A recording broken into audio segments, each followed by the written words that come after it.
شەوی یەلداوی یاودەی ژوورام شەو کە دیدەم دوور لە تۆ بێنوورام شەو دڵم وەک حاوکمی مەزوو لە قورباون خەڵاوتی وەسڵی تۆی منزورام شەو دڵی شماویل بە دیدەی تۆیە بۆیە لە من وەحشی و ڕەمیدە و دوورام شەو کە تۆی شای کەچ کولاو هیدی دەمەستان چ باوکم قەیسەر و فەخفورام شەو لە خەو هەڵساوە یا ئاڵۆزە چاوت هەمی شەواویە یا مەخمورام شەو سروشکم نەخشی چاوی تۆ دەکێشێ جێگام سەر داورەکەی منسوورام شەو موسڵمانان دەپرسن حاڵی ناوری لە کونجی بێکەسی مەجوورام شەو بۆنی یەلداو دەبیسن لە کۆتاوی شەقاومی سەرماوەستا ڕاوەستاوە دیسان ژوانی لێوان لێو لە ئەوینی پاویز و زستان ژوانێک بە درێژاوی شەو شەوی دەسپاوزی گەڵا و بەفر پاویز بە جان تاوێکەوە وەستاوە خەیاڵی ڕۆشتنی هەیە ئاسمان دڵتەنگە و ئەبارێنێ تەنانەت خوداوەندیش دەزانێ بووکی وەرزەکان چەندە خۆشەویستە جامۆڵکێک ئاو بە دوویدا دەکەم کۆتاوی پێدێت پاویز دوو گیاونە بە ڕۆژاوی خۆشویستنەوە ڕۆشتنت باش سەفەرت سڵامەت خۆڕۆشیت و بەڵام نازانم کێ پڕی کردبوویتەوە ئەم جارەوە ژڵەژای چۆن بوو زەمەنت ڕاوەشاند چۆن بوو لە شەڕی بەفر و باراندا شەرعەت بەزەنیانە نەکرد و مێخەکت خستە بین خۆڕۆشیت و سەریشت سڵامەت تکاویە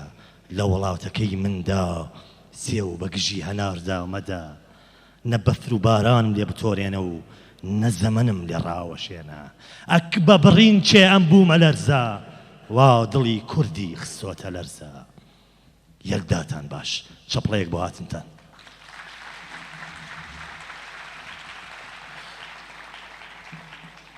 چەپڵەیەکی قایمتر بۆ هاتنی خۆتانە یەلداتان باش و خۆشەویستیتان هەردەم بەشدار بوانی هێژا و ئامادەبوانی ئەمەکناس بەخێربێن بۆ کۆڕی بێڕیا و بێدەلەسە سەرفرازین بۆی کە خۆمان لە نێوان ئێوەدا دەبینینەوە گەرم و گۆڕ بە خێراتنی ئەو دۆستانی دەکەین کە لە دەرەوەی مەریوان هاتوون بەخێربێن سەرسەر و سەرڕۆحی ئێمە جارێکی تر دووپاتیەکەینەوە و بڕیارە دەین لە شەوی کەیف خۆشی خۆماندا ڕادەگەیەنین هەر لە ئێستاوە تا هەمیشە ئەخایەنێت لە دڵ دەرچێت کۆستی بوومە لەرزە و ئەڵێین کرما شانەگەم ئەی خاوکە زێڕین هاوزاراوەگەی بەدرە و خانەقین جگەر گوشەکەی ئیلاومە دیرین نیشتماونەکەی فەرهاود و شیرین یاو دگاورەکەی ماود و ساوساونی تۆ ساونە شاوریەیل گشت کوردستانی ناوت سەرڕستەی تاریخی ئێمەس و بێ کرماشان کوردستان دیچەس چەپڵەیەکی تر بۆ خاتن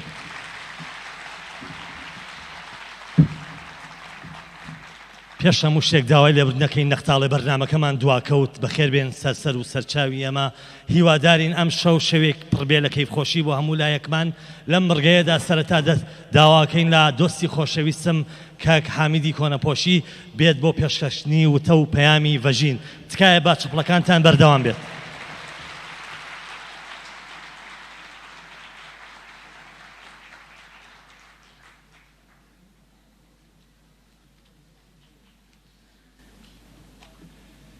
میوانانی هێژا بە خێراتنی هەموو لایەکەکەم بە تایبەت ئەو هاوڕێیانەی کە لە شارە دوورەکانی کوردستان و تەشریفیان هێناوە بەخێربێن سەرسەر سەرچاو پەیامی ناوەندی فەرهەنگی هونەری وەژین بە بۆنەی یەلدای 1396 یەلدا شەوی لەدایکبوونی خواوەندی مهر و پەیمانە زاگرۆس بە شارستانیەت و کولتوری تایبەت بە خۆیەوە پەیامی مهر و پەیمانی بۆ جیهان پێبووە زاگرۆس ئەگەرچی لە سەردەمی نوێدا پەراوێز خراوە و هەوڵی تواننەوەی کولتورەکەی دراوە بەڵام هەر خوێندنەوەیەکی مێژوویی کە بیهەوێت دای بشارێت ڕگۆڕیچەی ڕەسەنی لە شوێنێکی ترەوە خۆی دەنوێنێ و درس دەخاتە هەر خوێندنەوەیەکی مێژووی سەردەست. کولتوری زاگرۆس ئەگەر چی لاواز کراوە و لە ڕەوتی گەشە دەرکراوە، بەڵام نە لە مێژوودا دەشارێتەوە و نە لە ئێستادا دەتوێتەوە. زمانی زاگرۆس پشتی بە چیاکانی بەستووە و وەک چیاکانی بە پێوەیە. ناوەندی فەرهەنگی هونەری وەژین گرنگی بە یەلدا وەکو نەریتێکی کۆنی ئەم ناوچەیەداوە و ئەمە شەشەم ساڵە کە بە شێوەیەکی گشتی ئەو ڕێوەڕەسمە بەڕێوە دەبات. ئەگەر پێشتر شەوی چلە بنەماڵەکانی لە دەوری یەکتر کۆ دەکردەوە، ئێستا ڕێوەڕەسمی یەلدا جاف، هەورامی و کەلهوڕ و لەک و لۆڕ هەتا ئەردەڵانی و مکریانی و کرمانج وەک بنەماڵەیەک کۆ دەکاتەوە. بۆیە ئەو ڕێوەڕەسمە دەتوانێت وەکو نەورۆز بە بۆنەیەکی نیشتمانی ببێت. نەک هەر ئەوە، بەڵکو دەکرێت لە سەردەمێکە کە توندوتیژی و پێکدژی باڵی بەسەر ناوچەکەدا کێشاوە، دەتوانین هەوڵی ئەوە بدەین کە ڕۆژی یەکەمی زستان وەکو ڕۆژی جیهانی پەیمانی پێکەوە ژیان ناو بنرێت. بەڵکو تیشکی مهر و پەیمانی زاگرۆس خۆی لەم تاریکستان و نەهاتە ساڵەدا دەربخاتەوە. بەڵام ئازیزان، ئەمساڵ ڕێوەڕەسمی یەلدا لە هەلومەرجێکدا بەڕێوە دەبین کە زاگرۆس بە جەستە بریندارە. بوومە لەرزە بەشێک لە نیشتمانی وێران کردووە و سەرەڕای زیانی مادیانی و مادی زۆر، ئێستاش هێشتا هەزاران خوشک و برای ئاوارەمان هەیە. بەڵام ئەو کاتەی کە خەمی ئازاری نیشتمان دایگرتبووین، حەماسەی برا لە پشت برابێت، غروری بوون لە نێو گەرێکی پێداین کە لە ئەگەری قەیرەندا چاوەڕێی هیچ دەستێک ناوەستێت و خۆی قۆڵی هیممەتی لێ هەڵدەماڵێت. ناوەندی فەرهەنگی هونەری وەژینیش بە هاوڕێی ڕێکخراوە مەدەنیەکانی تری مەریوان لە کەمپەینی وەتەن چاوی لێمانە شەرەفی ئەوەی هەبوو جێی متمانەی خەڵک بێت، یارمەتی خەڵک کۆ بکاتەوە و بە دەستی هاوپشت و هاوزمانە لێ قەوماوەکانمانی بگەێنێت. هەر لێرەیشەوە بۆ قۆناغەکانی تری یارمەتی پەیمانی پشتگرتنیان دەدەین و تا ئەو کاتەی کە ئیتر کەسێک هەناسەی سارد بۆ ماڵ و سەرپەنایەکی گەرم هەڵ نەکێشێت بەردەوام دەبین. ئازیزان، هەر لەبەر ئەو ڕووداوەیشە کە ئەمساڵ ئەمساڵ ڕێوڕەسمەکەمان بۆ نوبەرامەی کرماشان دەدات و دەنگی تەمیرە و ناڵەی چەمەری زامەکانمان دەلاوێننەوە. بەڕێزان، وەک دەزانن هەموو ساڵێک لە ڕێوڕەسمی شەوی یەلدادا خەڵاتی بەڕووی زێڕین دەبەخشرێتە کەسێک کە بەڕوو ئاسا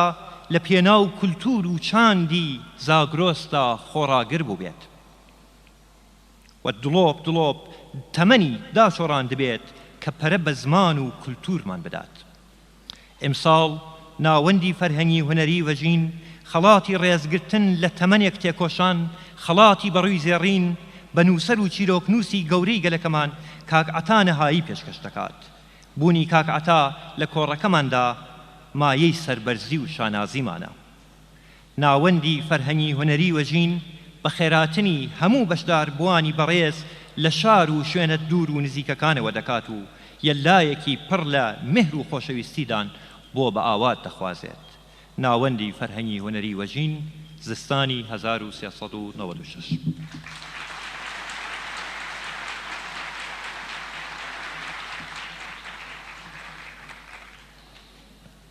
منم ژرەناڵی پاویز، منی هەرگیز ئۆقرە نەدی و ژنەراڵم، ژرەناڵی هەزار هاو داوری ڕوت و ملیار هاو گەڵاوی وەری و منم ژرەناڵی پاویز، کاوسکێتەکەی سرم هەورە و ئەسێرەکاونی سەرشاونم چەند گەڵاویەک بە ڕەنگی زیو، پاڵتۆی بەرم کە زەبایە و شمشێرەکەم لقێ دەرەختی ڕزی و منم ژێرەناوڵی پاویز خوێنێکی زەرد بەنێو دەمار ماو دەگەڕێ و چاوم هەر وەک هەور نمناک تەنیا من بووم کە لە تاوبوتی شوشەدا چەندین گەڵام سپارد بە خاک منم ژەنەراوڵی پاویز من بووم لەگەڵ زریاونی بیر کەوتنەوەدا کەوتمە جەنگ و زۆر گەڵام دەرهێناو لە چنگ من بووم شەوی گەڵاکاونم خستە ژێر باڵی تریفە و ورشەی گزەنگ منم ژەرەناوڵی پاویز پاویز بەبێ من هەتیوە و من بووم وتم بەڵێ تەرمینسەی سەوزا گەڵاوی وەریوی کۆچ کرد و تەنیا منم کە لە میحراوی پاویزدا بۆ گیاونی زیندوی گەڵاکاون نوێژی شەهیددا و دەبەسم و ناوی ناونێم نوێژی مردوو زۆر ڕێز و سپاس بۆ کاک حامی کۆنەپۆشی بۆ پێشکەشکردنی و وتە بەندرخانەی ئێستا لەم بڕگەیەدا داواکەین لە خۆشەویست و هێژە کاک مەحموودی مبارشایی بێت بۆ پێشکەشکردنی وتەکانی تکاتان لێ یەکەم با چەپڵەکانتان ئەم شەو بەردەوام بێت.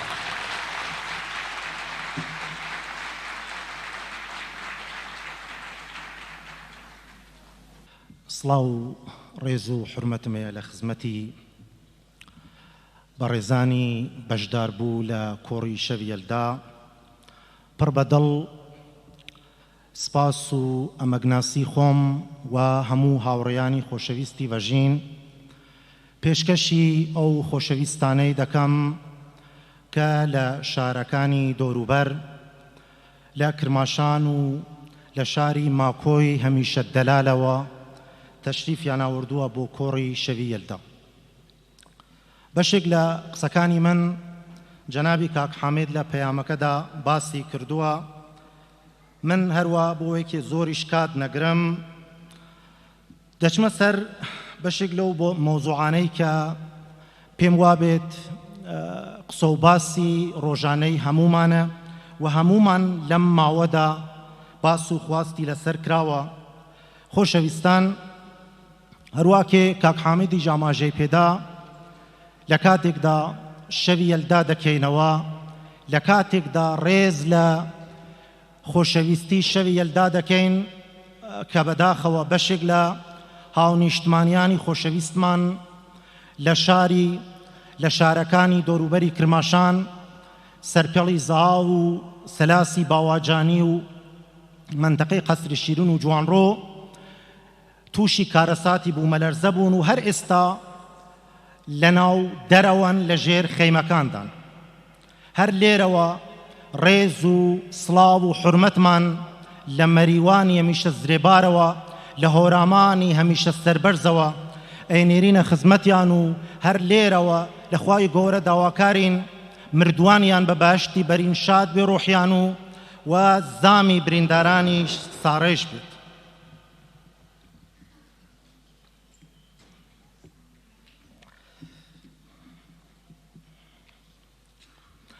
بەڕێزان بەداخەوە ئەم ساڵ ڤەژین و کوردستان لەگەڵ چەندانە ڕووداوی ناخۆشدا ڕوبەڕوو بوو. بیستی گەلاوێژی ئەم ساڵ دەستێکی نەزۆک و دژە فەرهەنگ بنکەی سەرەکی ناوەندی ڤەژینی کردە ئامانج و ڕق و قینی خۆی بە ئاگری قینەوە بەردایە بەر ناوەندی ڤەژین و ناوەندێک کە لە ناویە کەلەپور و فەرهەنگ دەبوژێتەوە بوو بە قوربانی ڕق و قینێکی ئاوادا. ئێمە هەر لە سەرەتاوە کەسمان تاوانبار نەکردووە دەستی تاوانمان بۆ کەس درێژ نەکردووە بەڵام دڵنیاین ئەوانەی کە ئەو ڕووداوەیان خوڵقاندووە باش دەزانن پێگەی ڤەژین. ڤەژین باز ئەزانن کە چ پێگەیەکی کۆمەڵایەتی و جەماوەری لە نێو شاری مەریوان و هەموو کوردستان هەیە. ڤەژین سەلماندوویەتی لەم ماوەدا کە ئەرکی بوژانەوەی شۆناس و کەلەپۆری نەتەوەیی گەلەکەمان بووە و لەسەرم ڕێبازە هەر دەڕوات و ئەگەری چەند جارتری ژەر بیسووتێنین ئێمە هەر باز هەم هەوڵمان ئەوەیە کە ئەو کەلەپورە ئێمە زیندوو ڕایگرین و کاری خۆمانی لەسەر دەکەن. دوا بە دوای سووتانی ڤەژین هەرچەند وەک کارە ساتێک بوو بەڵام بەخۆشیەوە مەحکومیەتی هەموو گەلی کوردی بەدواوە بوو، هەم لە ناوەوەی کوردستان و هەم لە دەرەوەی کوردستان و ئەمە نیشانی دا خۆشەویستی گەلانە ڤەژین ناوەندێکە لە دڵی خەڵکە و ئەمە ڕقوقینی کەسانێکی بەدواوە بوو. خۆشەویستان، بۆ ئەو شتەی کە کاک حامێدی جاماژەی پێدا بۆ مەسلەی کارەساتی کرماشان هەر لە یەکەم ڕۆژێکەوە کە ئەم کارەساتە بیسترا خۆشەویستانی مەریوان ئەنجومەنەکانی شاری مەریوان کە پێک هاتوون دە 12 دانە ئەنجومەن دەستیاندا بە دەستی یەک لە قالبی ڕێکخراوە مەدەنیەکانی مەریوان کەمپێنی وەتەنچاوی لێمانەی ڕێخست. ئەم کەمپەینە هەمووتان لە نزیکەوە دیتان. من پێم وابێت پەیامی چەند دانە پەیامی زۆر باشی بوو کە من بە کورتی ئاماژەیان پێ دەدەم.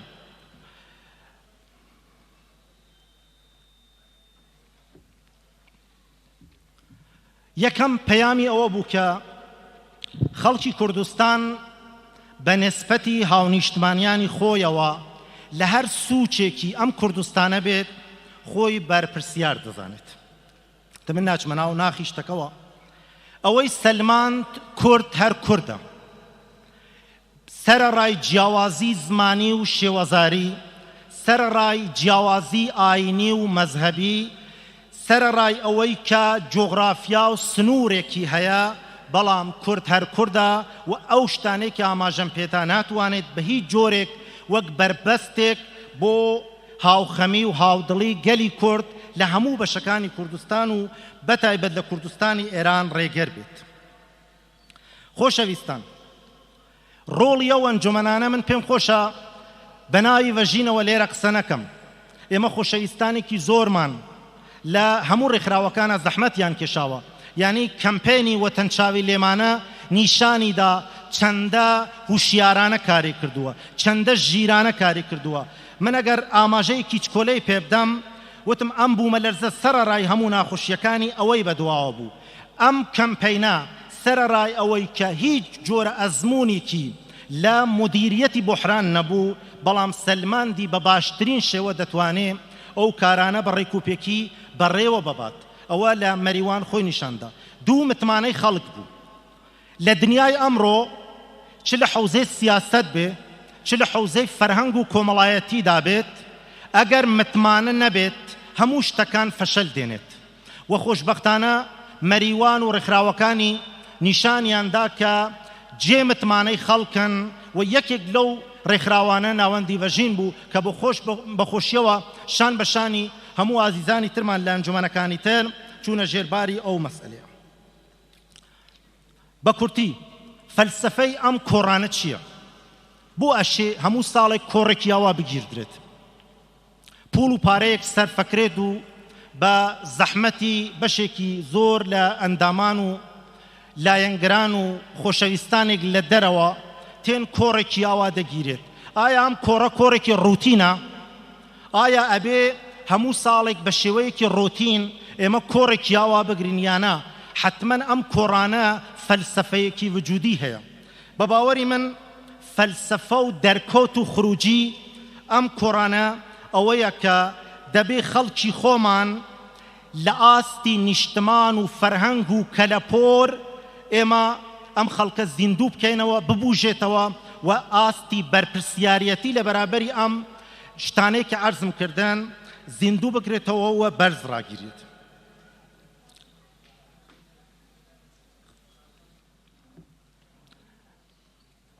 حەزەکەم دواوەتەم ڕوو بکەمە هەرێمی کوردستان. بە ناوی خۆمەوە، بە ناوی ڤەژینەوە و بەناوی هەموو کوردستانی ئێرانەوە داوا لە خەڵکی بە شەرەفی باشووری کوردستانەکەن ئەزمموی 25 ساڵی خۆیان بپارێزن بە نێوی موچە بە نێوی ئەوەی کە کێشە هەیە گەندەڵی هەیە مشکلاتێکی یەکجار زۆرەیە کە هەمووتان بە پێستی خۆتانەوە حێستان کردووە ئێمەیش ئەو شتازانین داواتان لێکن داوای برایانەتان لێکن ئەم ئەزممونە بپارێزن ئەم ئەزممونە بەناوی شتێکی شتانێکەوە کێ سەرەکین ئێمەش باش دەزانین کارێک مەکەن ئەو وەزعیەتە ئەو بارودۆخ و ئەتمۆسفەرە دموکراتیکە کێ بووە تا ئێستا با خۆشدار نەبێت و ناشرین نەبێت هەموو ئەو شتانەیە ئێمە ئازانین دەرکی پێکەن لێرەیشەوە بەناوی هەمووتانەوە بەناوی هەموو خەڵکەوە داواکەن حکوومەتی هەرێمی کوردستانیش بەدەم داواکاری خەڵکەوە بێت و ئەو خەڵکە بەشمەینەتە کە ماوەی 100 ساڵە لای سایکس پیکۆوە تا ئەلئاندا خەریکە مینە دەکێشێ خەریکە ماڵوێرانی و ژنۆساید و شیمیاباران و ئەو کارانەکرێت بێن بە فریایانەوە کە ئەم ئەزممونە نەشەوێت و هەمیشە بتوانین خۆشەویست بێن بۆمان و بتوانین شانازی بۆ و شتانەوە بکەین.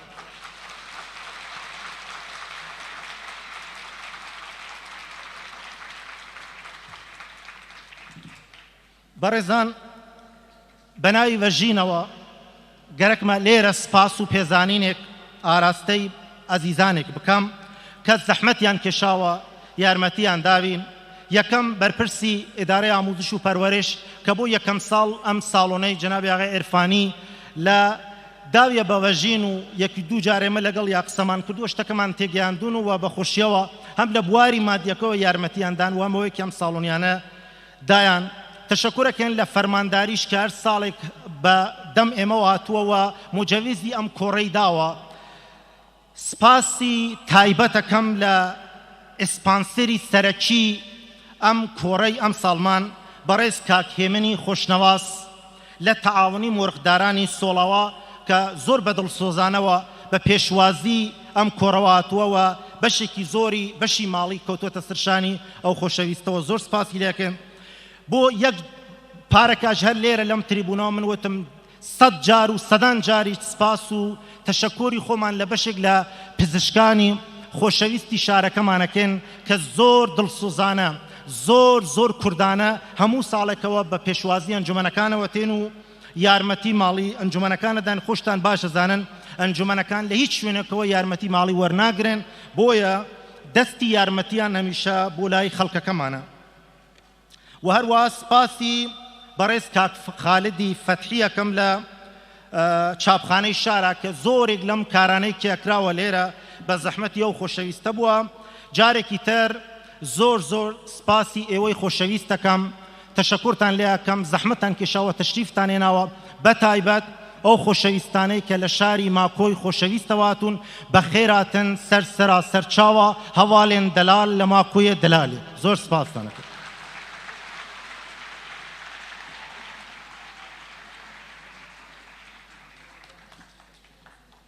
دڵم دەرهاوت و تۆ هەر دەرنەهاوتی دڵم دەرهاوت و تۆ هەر دەرنەهاوتی نەهاوتی هەر نەهاوتی هەر نەهاوتی کام خەندە و قسە و لێوەت هەیە تۆ لە باوتی شەکەر و نوقڵ و نەباوتی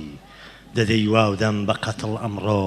سبەی هیچ ئەتۆ شاوی چییە واو بێ سوباوتی لە دنیا و جەنەتی خۆدی و هەر کەس کە تۆبی حاوزری وەختی وەفاوتی ئەگەر ڕۆژە بوتی من هەر بوتێ بێت سەرە و ژێرە کە وەک تۆ ڕۆژ هەڵاوتی کە خزر ئەو خاوک و خۆڵەی بەردەریدی وتی تۆ خاوکی ئاوی حەیاوتی ڕۆخیشی کردە ئەو لاو دەیشی پرسی بە شۆخی شاوهی من تۆ بۆچی ماوتی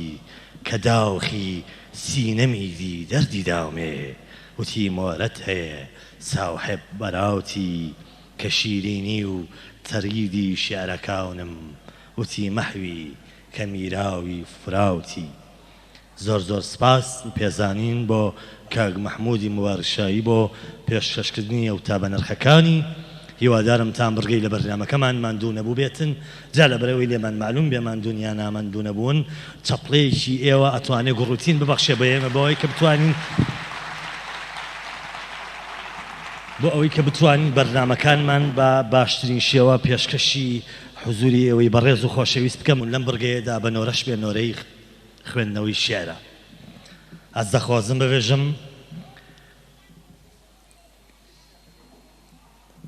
کاک عەبدوڵڵا ئاغا تکایە کەرەم کە سەر تەختەشانەوە بۆ پێشکەشکردنی ji بۆ پێشکەشکردنی هۆزان ئاخۆ. باشە پڵەکانتان بەردەوام بێ. ji bajarê Mako.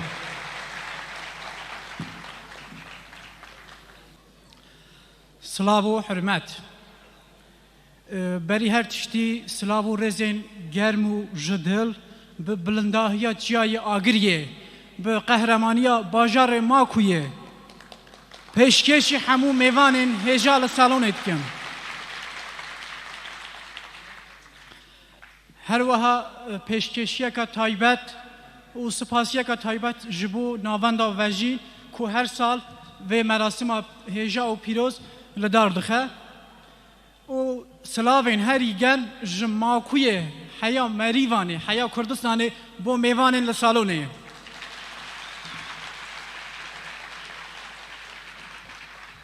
Ez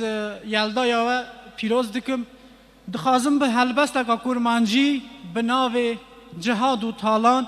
ve bikim mêvan. Cihad û Talan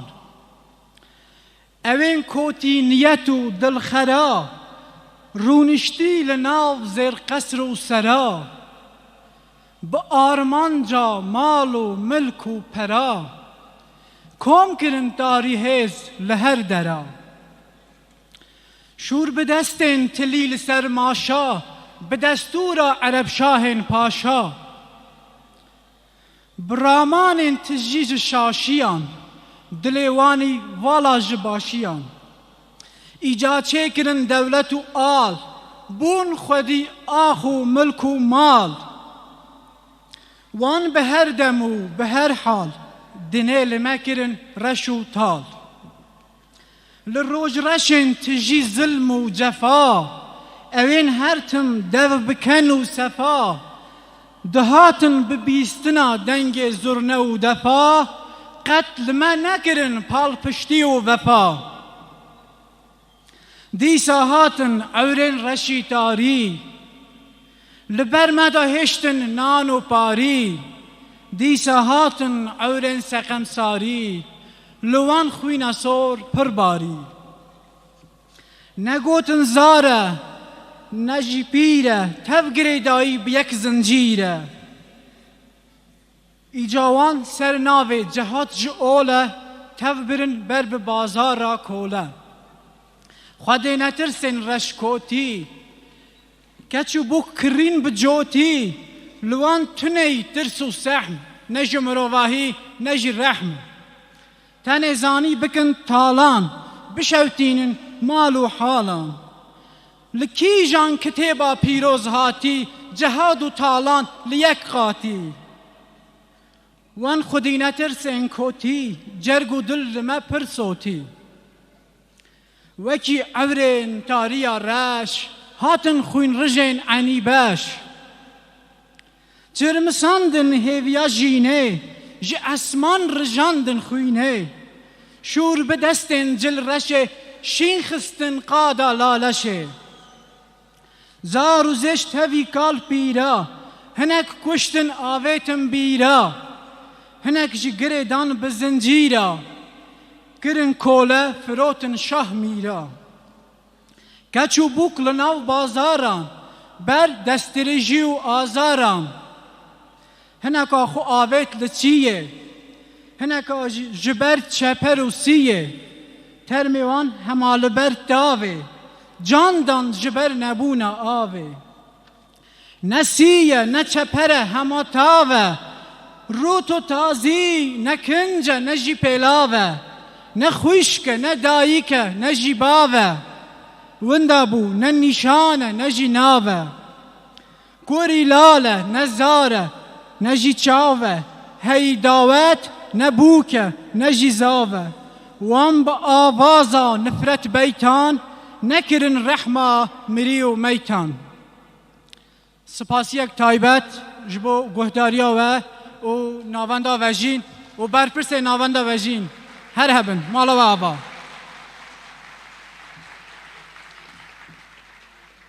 سپاس بۆ کاک عەبدوڵڵا بۆ پێشکەشتنی ئەو شێعرە جوانەی.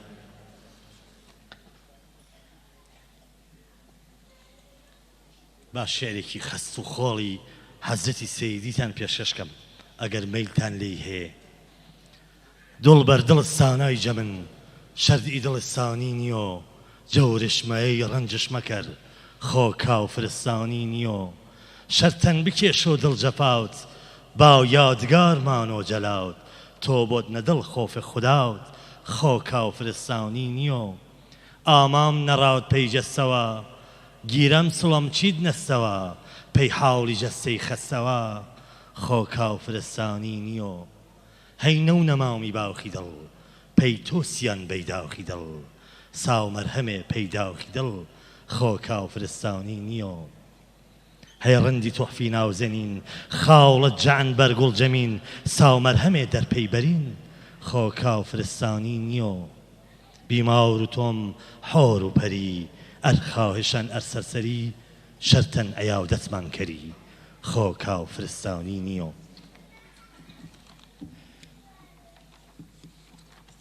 لەم بڕگەیەدا داواکەین لە بەڕێز و خۆشەویست کاک ژیاری جەهانفەرد بۆ پێشکەشتنی وتارێک لەسەر شەوی یەلدا لە کرماشانی خۆشەویستەوە. با چەپڵەکانتان خایم بێت قەی ناکە گردنە مازاکەن ئیمشەو دەستانی لاکەکەم تکایە کاک ژیاری جەهانفەرد کەرەم کە سەر تەختەی شانۆ.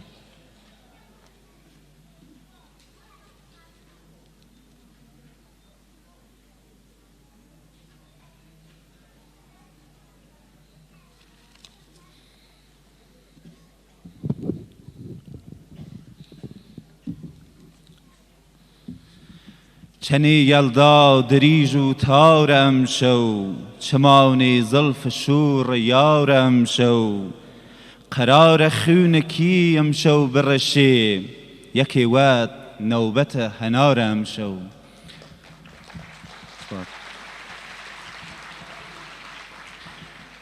خۆشکۆ برای لە هەنینەوەی ژایە دەمە و گشتەمێکدان خوۆش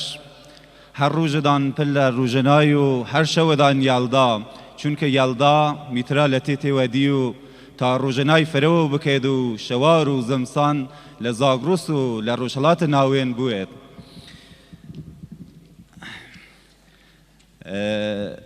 دوست و هاوڕێی لەعەزیز مە یەکە لە هاوڕێی لەمان گوت کە باسێک لەسەر یەلدا و میترا بکەیمن چونکە ئەمڕۆ ئەمشەو شەوێکە تایبەت و میترا و بزانیم تا چەندێک لە وڵاتە ئیمە و لە داوان پاکە زاگرۆس ڕنگدانەوە دێرێ لە ناوگەل وەلی خۆ ڕاستی بخوازین مەفرەتر لەسەر زوان و فۆلکلۆر کار کردمە وەلی وە وێ بوونەوە کە لە ناوێ چاندا لە ناوێ فەرهەنگە ژیەی من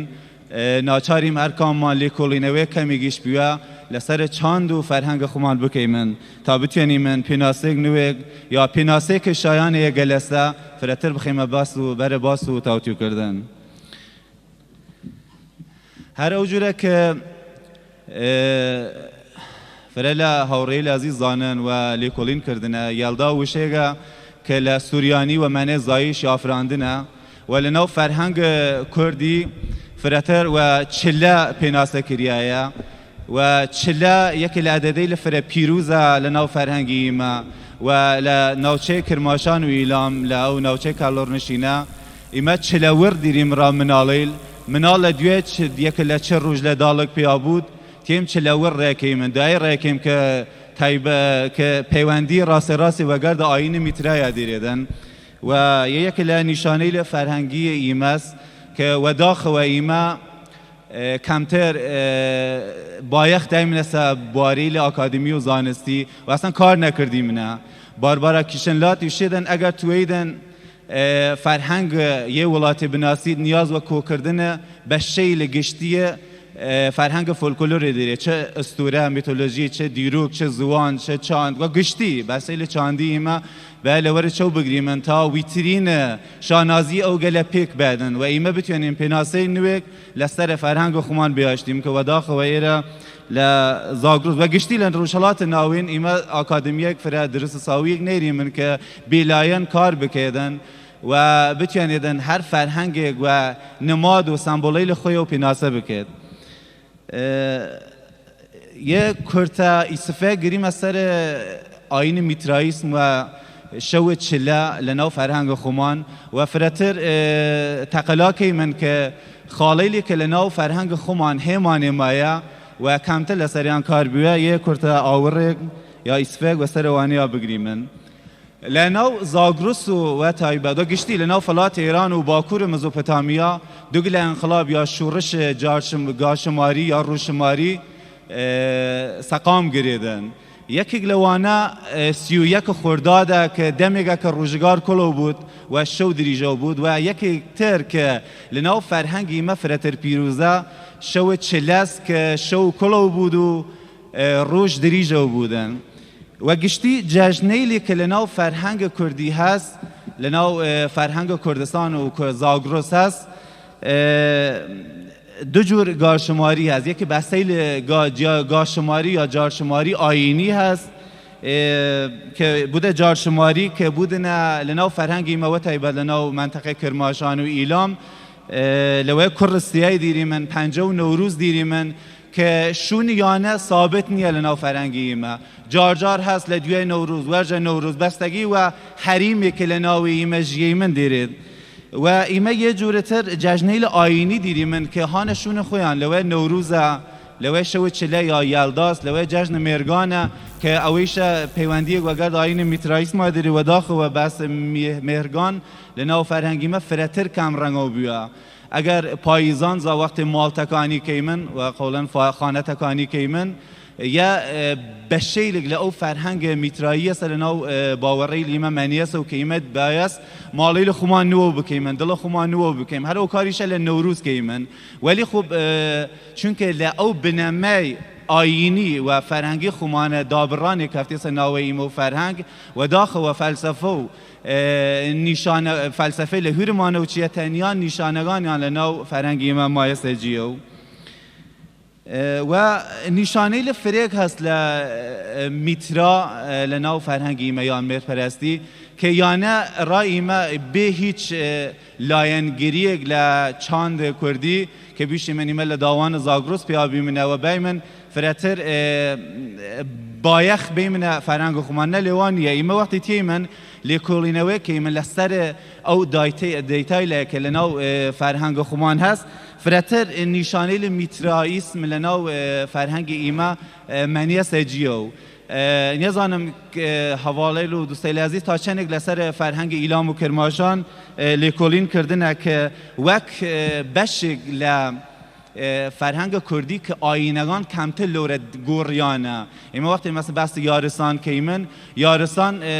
لنشانه و نمادیل فرهنگی لترلوه زردشتی زروان یا فرهنگ اسلام لناوی دونی ملی و گشتی بنماگه تیده و سر خود میترا و فرهنگ زاگرس که کمتر لسریان کار کریه و امرو حتی لناو شیعه کرماشانیش ایواران و خور زرد قسم خوان و خور زرده و خور آوا قسم خوریدن و حتی وقت نور کردن یا تو وقتی خوازیدن کسی تو شرک بدن دواره حل وقت تیدن او نشانه ل استفاده کردن را باوری ل فرهنگی منطقه یا لناو کردیل خراسانی دقیقاً و نیشه خور قسم خوان که یه نشانه دواره ل او فرهنگ قالب یا او فرهنگ بنمایل فرهنگی آین میترا بیه که لناو فرهنگی ممایه وجیو ولی لگذر زمان راسی بخوازین او نشانه لخوره یا تیشک خوره لفرهنگی ایمه فرق همرنگ او بینه و جی خویان لدریجایی زمان دانه و گیایل و دارگان که یانه دواره چشتی لک بینه که لخوره و کفتنه و دواره لوه هاتنه استعمال و لدریجایی زمان شده نواتر جی خوی دیده جن و دواره هر پیوندی و گرد او زایی شادی ریدن لناو فرهنگ خمان بسیل فرق هست لسر با میترائیسم یا او نشانه لکه لناو فرهنگ ایمه مانه وجیو که ایمه لیکولین لسری آن نکردیمنه تبا وسر خود کلمه خود خور یا روشگریان لناو فرهنگ خمان وقتی خور گرییدن ایمه تیاندن لتنکه رایگ خور زودتر آزاد بودن او نشانه روژنای لفرهنگ ایمه و یا فره بسیل تر هست لسر خود آیین میترائیسم یا گاروانی دیری من لا ایمن یزانم دی و لناوچه سوران یا کرمانج یا زاراویل تر اتفاق کفتیه یا نه وقتی وارانی وارید جنیل آوای چن لدیکه یا گندکتر لآوای تر مانگان یا گاگانیان که وک حیوان پیروز پیناسه کریید لناوی فرهنگه دزین تا بعدش پیاگان چنه شر اخره شر کن تا خوین آلیو بون دموچه و گشنه بوده خوین ولی خدای میر لالیان که واران بواریدن و لنما یه نشانه لیگه که لناو فرهنگ ایمه منیه یا وقتی که واران یه واریدن للا ایمه وشن دی سالیگه که هشک سالیه وشک سالیه چند کس چنه آفروت فراتن وشن هی و دوشم واران یه واری آفروشم و ایمه لخده واران لالکی ایمنو تاگر واران بواریدن و کشتوکال ایمه باروره بود که پیوندیه لفرق و دوی انقلاب و میترا دیردن که یانه گیاگان للی کفنو ایمه گیا یا داریلی که پیروزن و تیش که خوار کفنو دواره تیم لناو کشتوکال دونی منان که یانه بسیل دیرو دریجک دیرن من یتو هم وقتی ایوه فراتر بگرم تنیا و سر دیر رگان آماجه کرتی که من که هم دم ایوه نگری من همیش بسیگه فرات دیرو دریجو بودن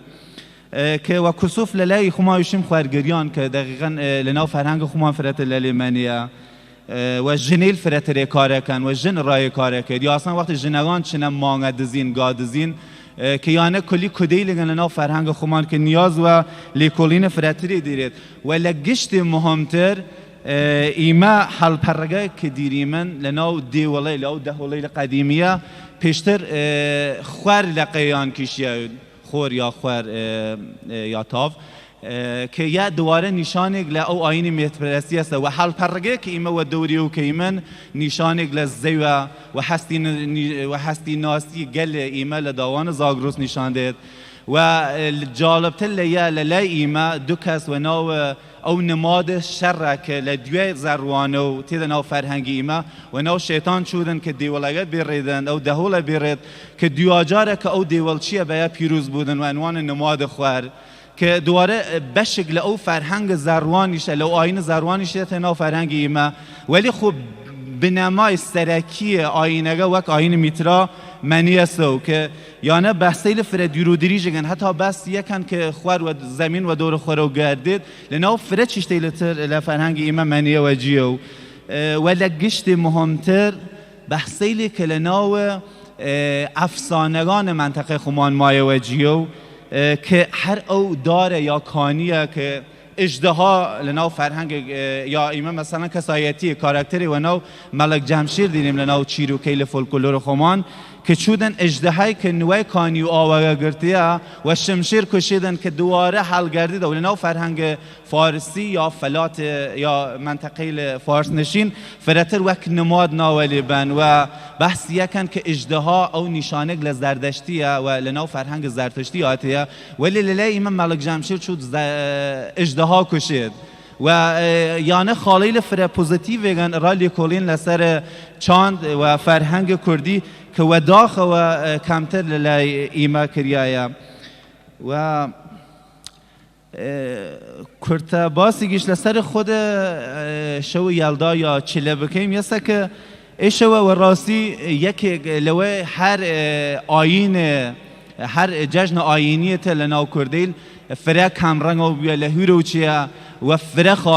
فره مدویل و فره سببیل که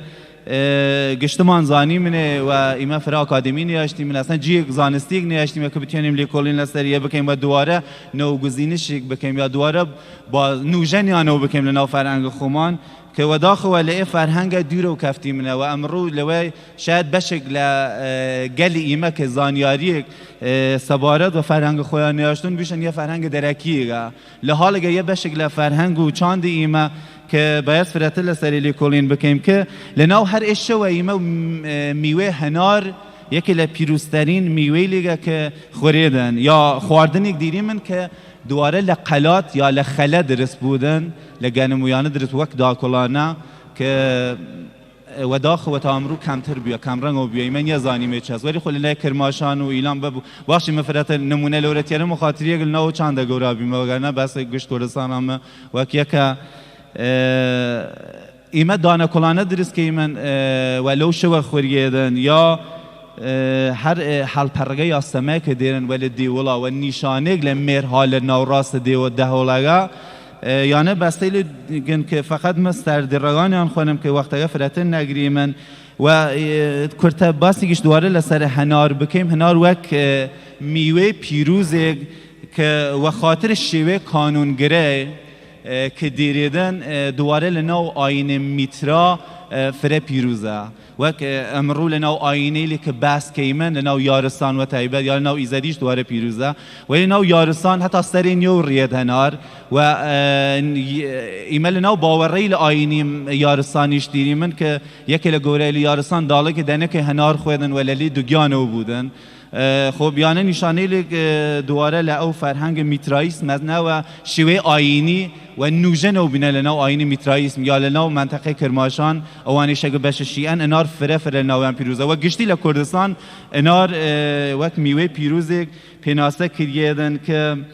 لە ئاینە مهری وەحدەت وجود لەناو هەستی شناسی ئاینە مهری و یەکگرتی پێناسەکردن وەکولی باسەکە فرە دوور و دریژە نیەخوازم فرەتر وەختدان بگرم تەنیا ئاماژەیەک وەیە بکەم کە وەڕاستی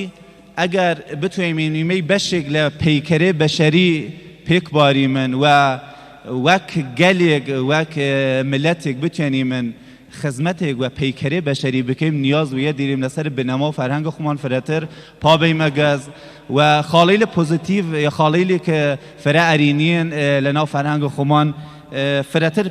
لەسەریان کار بکەیمن کە ئیمەش لەوەی هەر گەلێکتە لەناو ڕۆژهەڵاتە ناوێن بتوانین من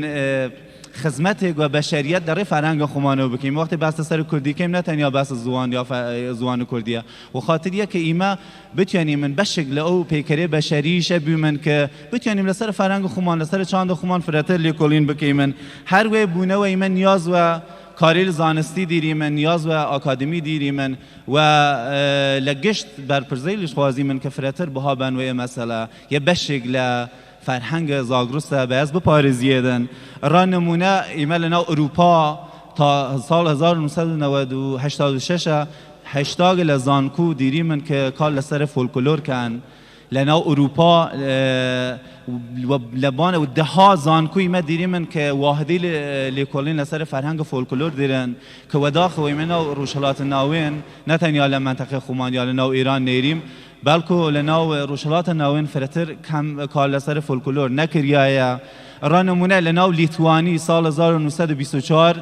ئەنستیتوێک یا بنکێک دامەزریێت و ناو فەرهەنگ و چاندە لیتوانی کە بەس جیا لە لێکۆڵین لەسەر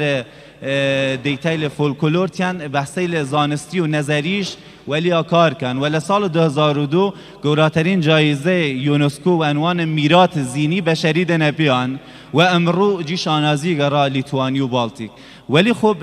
ئیمە وەختی تێمنەوە سەر داوان زاگرۆس فرە چشتەی لیری من و لە گشتی مهمتر بەش فرێک لە بنەمای فەرهەنگی ئیمە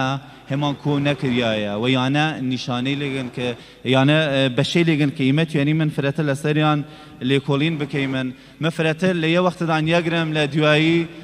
پڕوەدڵ سپاسی ئەنجومەنە ڤەژین کەم کە وەڕاستی هەر ساڵە قۆڵ هەڵماڵێت و بەش فرە لە فەرهەنگی مە پێناسەکێدن ئەمیدوارم کە نمونەی یانە فرەتر بوودن لە ناو کۆمەلگای ئیمە و لە یە فرەتر دەمەدان یەگرم هەر بنیشنە خێر و خۆشی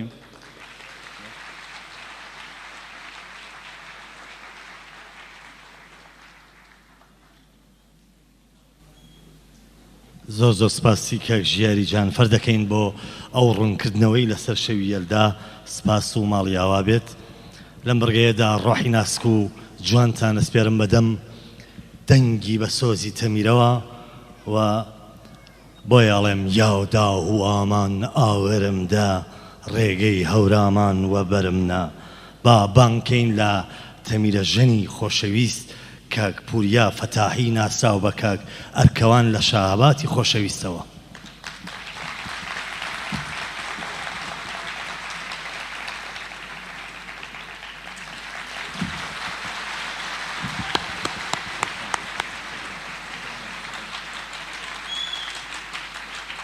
جا دۆستان تا ئەو ئامادە بێت من شێرێکی شێخی دڵان شێخ ڕەزای تاڵەبانیتان پێشەشەکەم. ڕۆژێ نەبووەم دولبەرە بێ ڕەحم و وەفاکە، جاورێ نەبووەم دولبەرە شەرمێ لە خوداکە، حەیران نەتیبا لە ئیلاوجی مەرەزی من،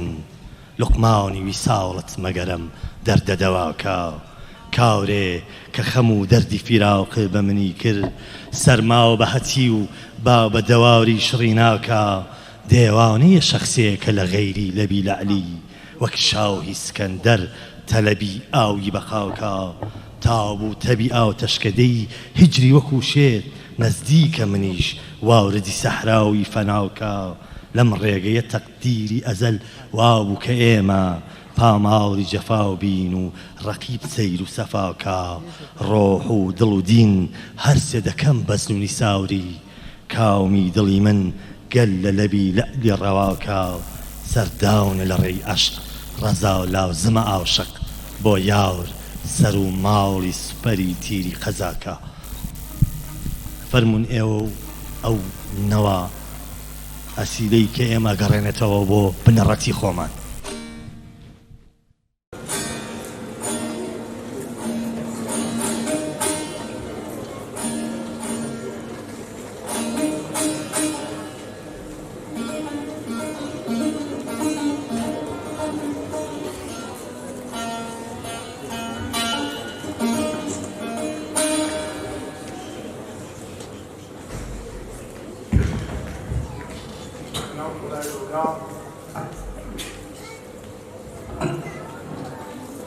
و شارێک ئەو هاتیمنە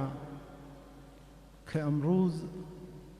سایەبانیان ڕەحم خوداس و لطف ئیوە مردم، شارە شابات و سەرپۆڵ، شارێکە نزدیک وە 40 ڕۆژە وەگەردە زلزلەیە دەستە پەنجە نەرمکەی، وەگەرد ئیوە مردم و ملت ایران پشتیبانی مردم نواتین، شاید واقعا مصیبتی بیاتا که قابل جبران نیست. امروز من و برنامه 2 هدف داشتم راسی به خدمتتان. شاید نزدیک 6-7 ساعت دینم رانندگی کم که با من نوی برنامه. یکی که در خدمت و عزیزی بوم و یکی امروز و جایگاه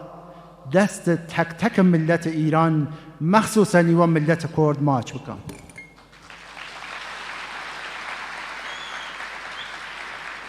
و طرف مردم سرپل زهاب، قصر شیرین، ازگلا، مردم شاباد، گلان، شهریری که واقعا امروز در مزیقن ای اجرام تقدیم کما محبت تمامی و مردم کرد عزیز.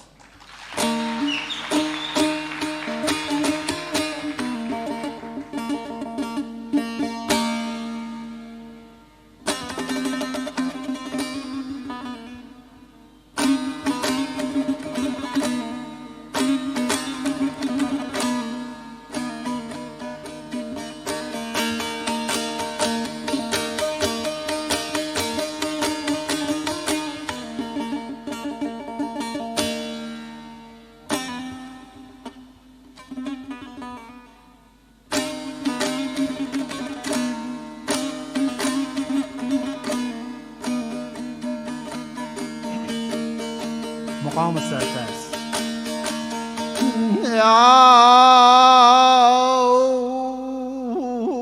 خدا خوری خدا تاگا بینا خوری هی آقا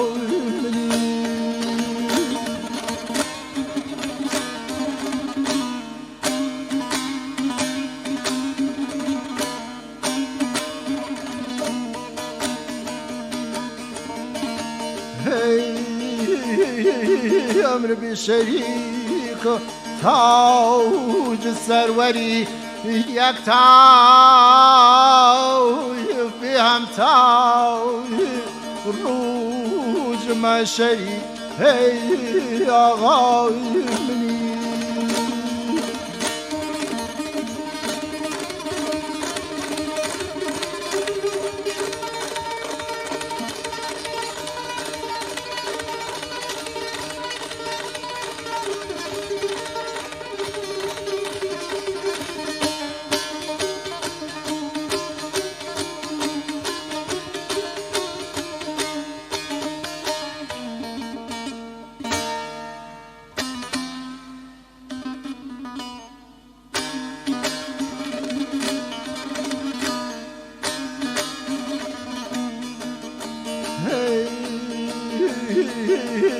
عدل أزم عزيمة خالق مخلوق نمير نديم أي مولاي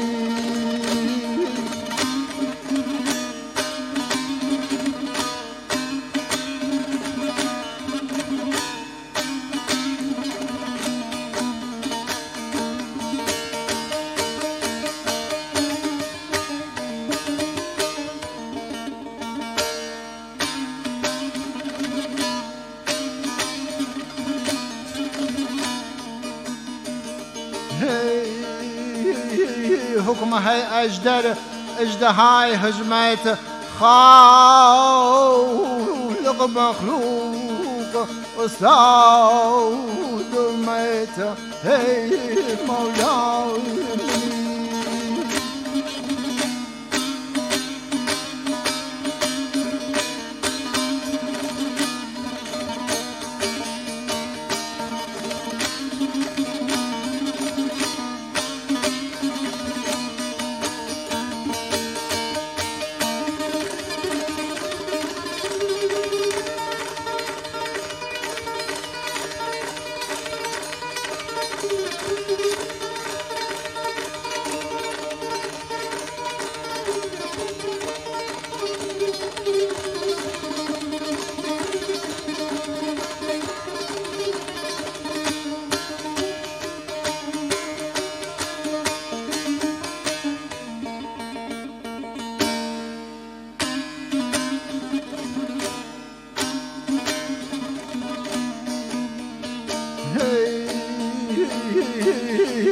سيد الله زور شان ما مر مجا ويا نزوا ما هي كيس كيس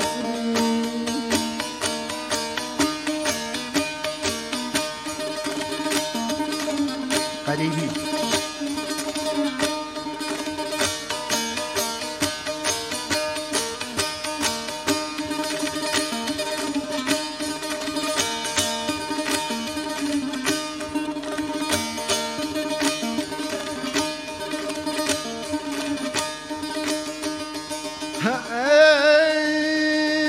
شعر قريب خير بديان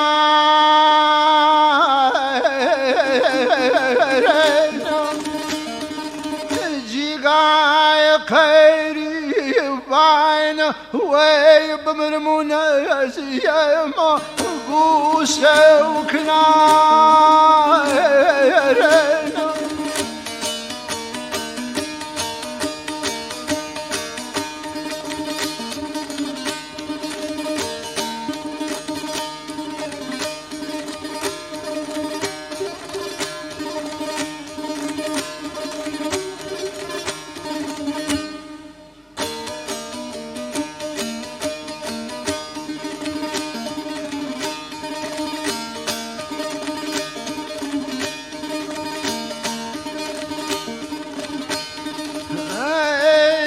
مغد آما وكوسم كفته ضلعي عينه ويداي ونفته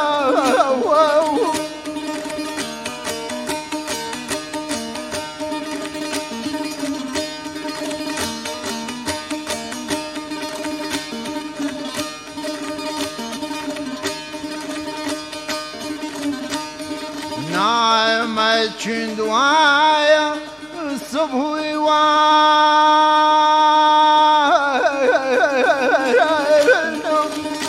موان من گرم لو پای دیوار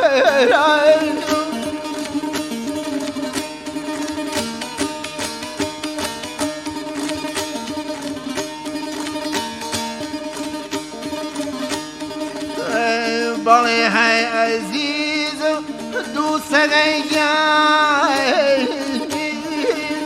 نەی دوو سبی شەرت و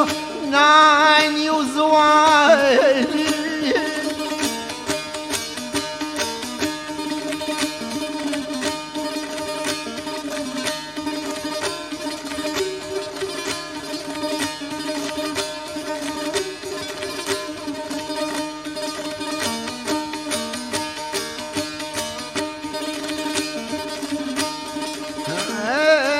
شوان تعوسوا فكرم ولا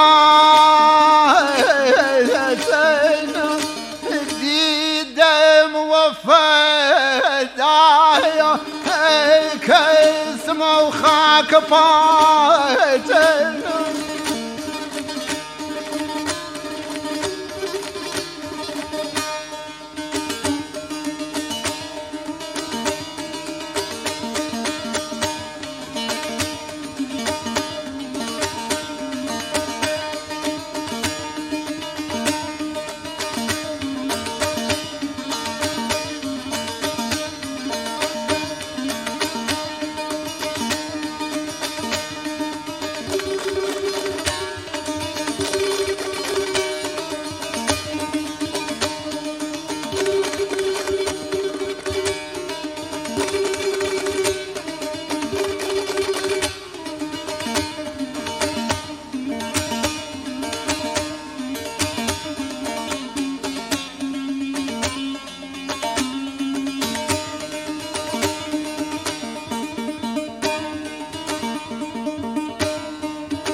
بنيان ونسير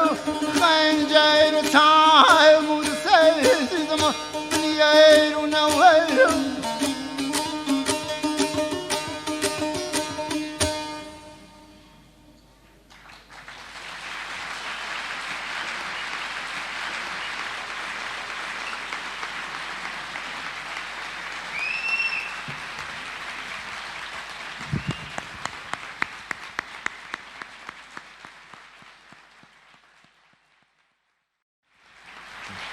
بوارواران لە ماڵان گەرمەشینە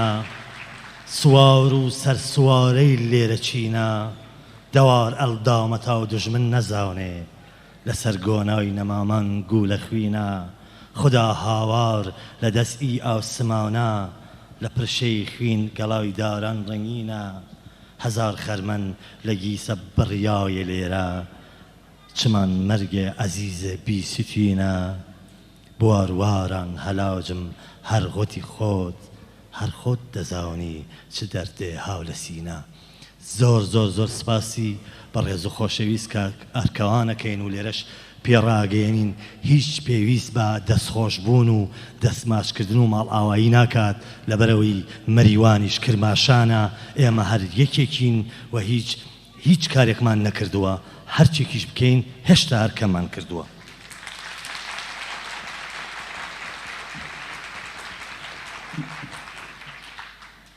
دیسانەوە شعر دیسانەوە هیچی تر شعر بابانکەم لە ڕێز و خۆشەویست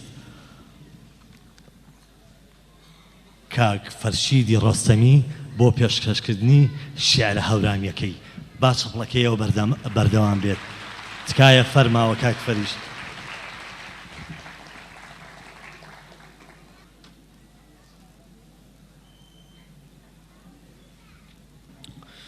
عەرز و سڵامی من خزمەت و گرلایانە مەبارەکبایی ماچە و بە گردی تاییشەوە زەریفێ و میدەوارنا گرتا بە وەشیژی و دێ دەستوەشی کەروجە بنکە و بەژینی پەی ئانەیەکەی ماوەشە نیارە ئەختیار و من بڕیار پاسەن من 5 تا 7 دقیقێ چەند کارێ وەنووە خزمەتانە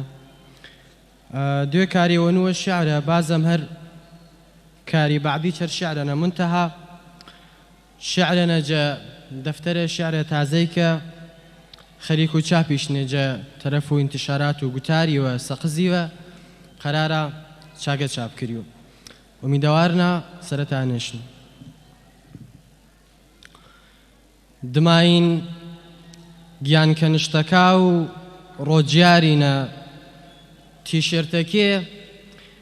وشا دزاوە جەهامنی چێولای مانیا تەرجەسە یەکاو مەگەر من و تۆمەنیوە هەیکەلی نورانیت و قەرەچی دایوەنەت وەڵێ و ئێ ڕێزاینە تاتەڕۆ چنی پەنجەرێتەوەش مسیا سیاوینە فەلسەفێوە جەهەنەمی نا ئەسڵەن وێت جەهەنەمنی فەراپوچی پەرا دڕی حەسکەری هەواوەری و هەر با هەواوەری بازەواوەی هەوەس و نسکافەکە بەداخی من کەروش لە چاتۆ و بە لە چاتۆ من ئی گەرمەڕوا مەسخکەر و بە مەسخی نم وارۆ دماین گیانکەنشتەکا و ڕۆزگاری و ڕۆزگانینە تەقویم خەمزێش بەنەنێ یا گاڵتە بەڕیشی بەرنامای کەرۆ چێولاییتر تابلۆیە جەکەوتێرە نەخشنۆ گەڵاو خیابان تا پاییز بۆ دڵتەنگ بلۆ و تا درێژایی چکۆڵانێک حەزوو تا هەڕاوە قوڵاوە کردێ سەرەمرە ئەگەر زەحمەتنیا ئەگەر ڕەحمەتنیا هامن بێ و تۆ ئاستێت جیا ماچەکات دماتەر جامەکەت ماچۆ جمعەی چیۆ مازۆ جیای خوای مزگینە یا ڕەبەنا منێوە سەرابەرە چی سەقەڕم تامێ بەختەنە و تامل و بەختەنە شاعریم زمسان نەدار بە زەردیوە ممکنە تا مەحاڵ هەروە گژەن هەیهات تۆ تەنیا لوای نەنیەنی ئەننا هەنی تۆ و جلەکات تەنافەکێوە جەمۆدی نەگنا کاڵێ تۆ و پەنجەکات با نەرم خزا چێر و گجیەکەیم نەخانم نم من خوڕەشمێ و پەنە تا گەردوون ڕکەوە بۆ تا فەرەیدون لای واریش بەدڵش بۆ تا هەورامان مایە و خەفەتی بۆ تا تۆ مستەقیم دەربەس نا تا تۆ تەنیا یەلدا وس زەریفا پاییز ئەگەر بە سلفیە گوش نەکەرانە ئەگەر بێ و بێ ئەگەری کاولکەرە کار بەعدی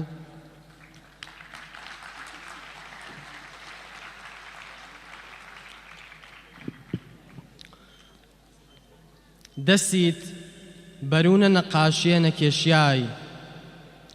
کەرەش مەکین ئاسمان چەمات ئێشەویچ بەشت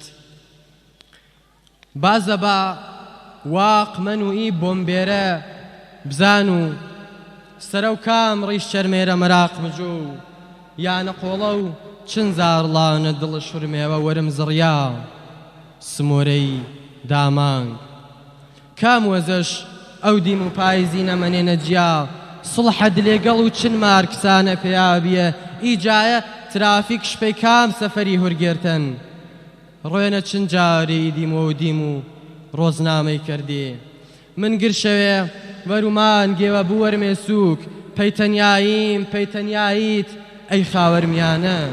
پەی پەنجەرەی دەسشکە یاوەسینەوە نەوشەی پێوە نەوشەی عەمر کۆتای پەیشەوێ وەرمێ سووک پەیشەوێ پەی قاچم شۆن و ماشینێرە تلبیوە و وەشەوی سیم شیعرێنە پڕوکیا قەناعەت تا بە چن سەترا هاواری هەن چن دایرێ مژناسی وەرە تاوباو نەموو تەوەنێ قورسە و حاڵی کەر و ئیجامی من تەنیا چەن و تۆ بنیامنا ئەفغانستان تەنیا BBC نەوەڵاتا و باوشی ما تەنیا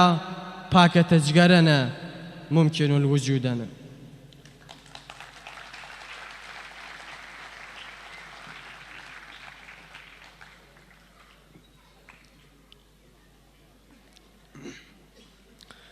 تەسکملو سرعەت و خیابانێوەنە ئاسان وربوو وەی تخوا چ مەزڵوم ئیتر کێ تەنیاییەکا و تاتەیم پەڕێکەرەوە ئیتر کێ فریا و تەلەفونەکا و ئەیەم گنۆ ئیتر فەرشید یانی زەردێوە مەجبور و دوعا و سڵامەتی تا و جەنازێوەت لێ دەسامنە فاتحە تەسکملی و شەرم و ڕاناتنە یەواشێوە حەسرەتی و عوقدەیی ئیتر کێ بۆ بەلوئیزا و من قژاتنە خاویە و ئیتر کێ بۆ بەلچ و وێرەگانە ماچنۆت ئیتر نقەنق و کلاسیزم سەیەکێوە لوێ گەرما نەرما قورعانەکە و بابایم پەی لەعنەتا سوخمە و پەخمە پێی مەسخەرە و دەلقەک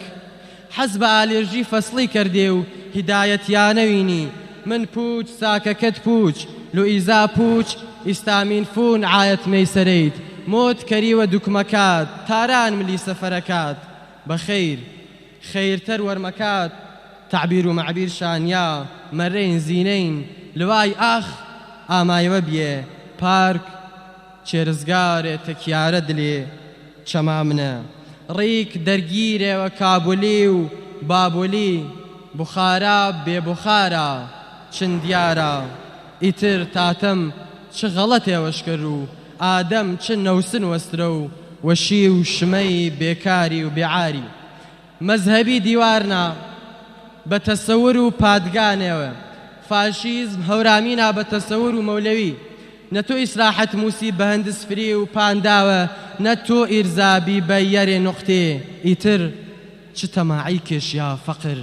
ئەفریقا وەڕق و تەق تا پراگماتیسمێوە بێهودە و فڵچە فڵچ ئیتر فەڵک کام ترەکەش بە من گیریۆ لوئیزا کام کڵاوە خەڵەت نۆش تاتەم کام کڵاش قۆزشکەرۆ کاموا و کڵاش کەی لەمو ئەیەم ورازەوە کام و تاعون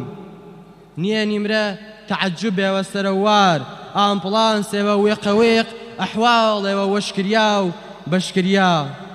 معجزە دلێ و دەسام نە ئاسم کشیۆ شەوە بەرەتانە پەکەشگن و ئیشەڵڵا جەمۆدی مەگن و ئیشپرزی تۆ نەگنی و نەگلێری ئاخر شەرم و ڕاناتنە یەواشێوە حەسرەتی و عوقدەیی و نوختێوە بەش و من ئی خەتێ بە من مەپڕسیۆ سپاس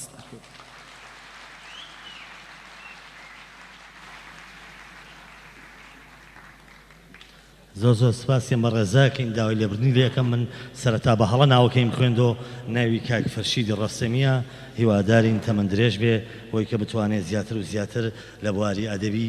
هەورامیدا هەوڵ بدات و چالاکی بنوێنێت جێخۆیەتی دۆستان ئاماژە بەوە کە یەکی لەو دۆستانی کە بەڕاستی یارمەتی دەربوو کە بەداخەوە کاک محمود ناوی لەبی چوو ئەوی چاپی نگارەیە بە ناو کاگەڵڵای کۆنەپۆشی کە ئێمە سپاس و دەستی هاوکاریەتیە گوشین و ماڵاوای لێەکەین شەوی یەلدایە و هێشتا لە کێمانە شەو هاوتووە من مەستی خەیاڵاوتی کەسێکم شەو هاوت و ئەمن مەستی خەیاڵاوتی کەسێکم مەشغوڵی نەفەسگرتنی مشکین نەفەسێکم لەم حوجرا لەبەر پەنجەرە کەوتوم و دەخوێنم بێعەینی دەڵێ بولبولی گۆشەی قەفەسێکم هەم واورسی فەرهاودم و هەم ناو ئیبی مەجنون واو تێمەگە قوربان کە گەدا و بول هەوەسێکم گەردن کەچی تۆم بێ کەشەش و ڕەست و قەلاودا واو زەنمە بە ناو عاورف و هەرزە مەرکەسێکم وەڵڵاوهی کڵاوی سەری من چەرخی دەماوڵی ببواویە بەداوماونت ئەگەر دەست ڕەسێکم باوەڕ مەکە ڕۆح سەختی خەمی فێرقەتی تۆ بم بۆ هاوتنی تۆ باوکیەنی وە نەفەسێکم هەر لەحزە دەڵێم من سەگی دەرگام و ڕەقیبیش دێتە سەر و چاوم کە منی سەگ مەکەسێکم گرتوویە سەگت چاوکەم و لای تۆمەوە دێنێ یعنی وەرە ناولی منیش داوت ڕەسێکم چەپڵەیەک بۆ نالی چونکو یەلدا ببێ نالی هیچ دەیەک لە کۆپلەیەکی کورد لە شێرێکی خۆمتان پێشکەشەکەم بەم گورە هەنار کە گوشیتم کێوتی تۆ مەمکەی پاییز بیت و پاییزیش هێندە ناسک فەرمون ئێوە و هەنار خواردن ئانتراتێک لە دەقەی و داواتان پێم بە خواردنی هەنار تا دەقەیەک شوێ بدەن و دێنەوە خزمەتان بۆ پێشکەشتنی بەردەمەکان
دیاورم دەیری عشقا جێ بە سووتن بێ لەوێ دەگرم کە من مشتێ چڵ و چێو بم بەچی دێم کەڵکی کێ دەگرم نەگەی یەداومەنی دەستی دوعاوم جاو دەبمە خاوچی ڕێی تەریقەی گۆشەگیری بەردەدەم ئەم جاو لە ڕێ دەگرم کە داودی یەسی خۆمم بردەلا ئەم ئاورفە تند بوو وتی ئاخر سبەینێ جەژنا خوێنی تۆ لە پێدەگرم لە ڕووسوری ئیباودەت لاوم و ڕووزەردی خەجاوڵەت مام بە ناوی سێوی ناوم باخەواون و من بەهێ دەگرم لەسەر خۆچوونە شەیدابوونە قوڕپێواونە سوتاونە هەتاو مردن محبەت ئیشی زۆرە ڕیزی لێ دەگرم چ شۆخە ئاوگرم تێبەردەداوت و پێم دەڵێ یاو شێخ بە خاوشاوکی دەوت شعلە ئەساومە دەستی پێدەگرم کە سینەی ڕێشمی بەو تێغە ناوزە ئەنجن کرد وتی پەژمردەیە ئەم لاو لە زاورە ئاوی تێدەگرم لە پاوداوشی قسەی سەردا و هەمە ئاو و هەناوسەی گەرم کەسێ شێتاو نەبەردم تێبگرێ من بەرقی تێدەگرم شکور هوشیاورە مەحوی تێدەگا و دنیا و خەراباوتە کە بەدمەستی بکاو ئەهلی خراپەی بۆچی لێ دەگرم بەشداربووان ئەگەر لە هەنار بوونە تۆ چەپڵەیەکی قایم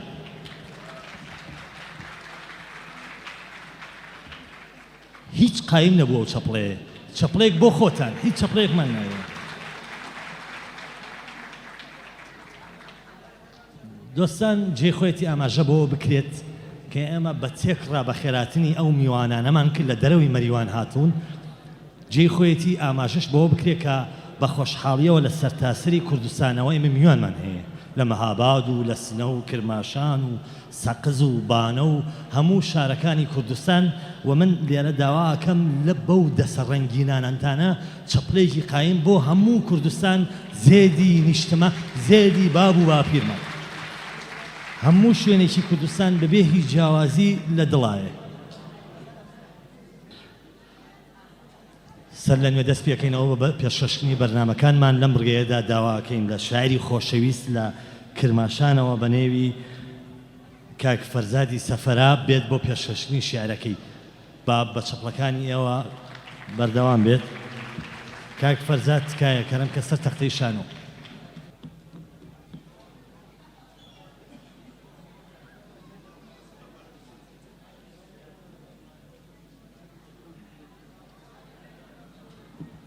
ئەرزی سڵاو و ڕێزم هەیە لە خزمەتان پیرۆزبایی ئەم شەویشە دەکەم شێرێکە بە زاراوەی کەلۆڕی پێشکەشتان دەکەم قڵایەک لە چەوەی لەم نیشتەیە شماونی ڕوژەی لەم مەیلەواورە کوچکن و لەی دەفتەرە مەهەل لە سفرا زەربە بووم تاخم دریژە ئیوانەی لە ڕەسێدە کوورە بیلا گڕێک لەی چکڵچووە بنیشم تا لە خولیای دنیاتر لەی دنیا گڕ بگرم یا بگەشمە سەراسەر چوڵایەگان و سەر بنمە نزمیە سەراوێگا کە خۆیشێ لە نزمیە خۆیان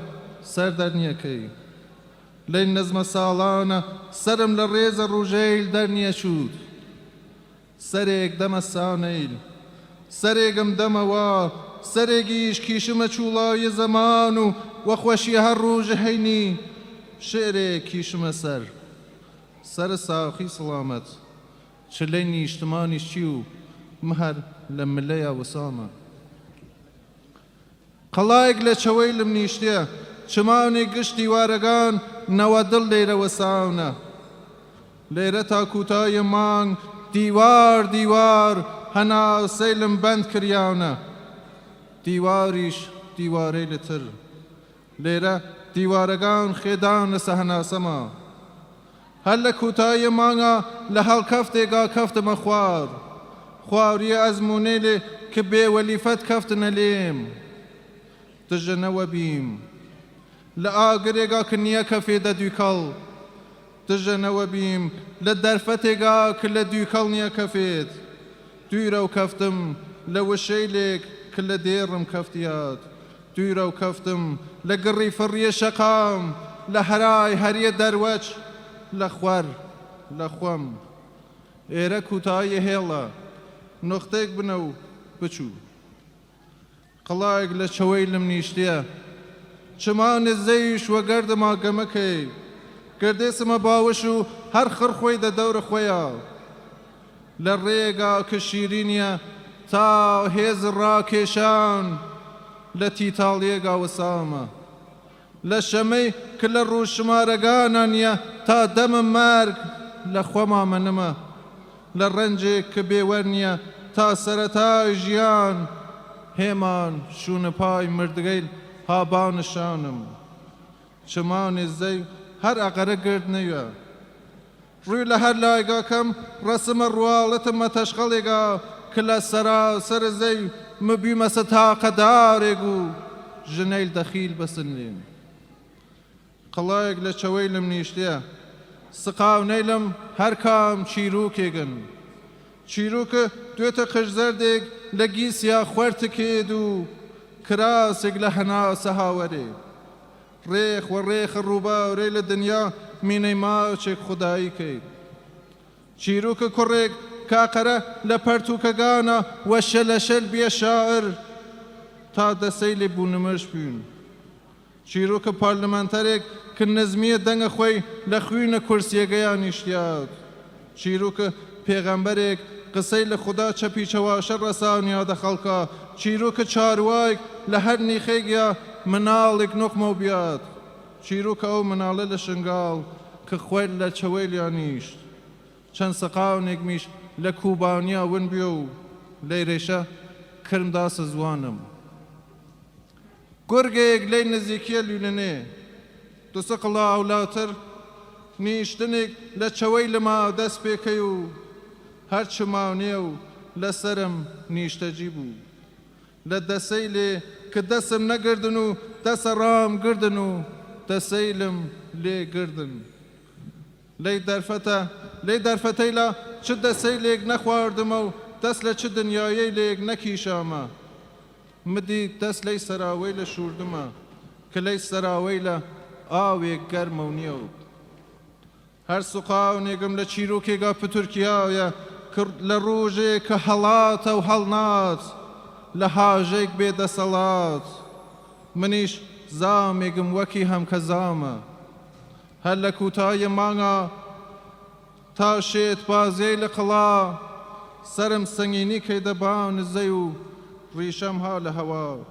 گڕێ دەسەی لەم بێرە و تا کوتایی بارمە ئی مەرگنامە کە دی هەناسە بڕکیمە و دیوار هەرچی بەرزتر بوو بەرزترە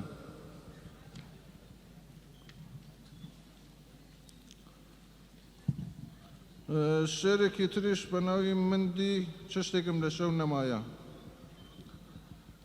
نە لە هەور نە لە هاوار نە لە دار نە لە نەدار نە لە داڵک بووین وەرجە هەر تەنانەتێک خۆم لە جامەکەگان ئاشوورم شەوم لە ڕووی خۆم قویچنم و لە بێخودیەی لە خۆما کوچکەم هەور ئی ئاوەی لە کوچەرە سەر نانەسە سەرگەرداونیە چەرمگێگا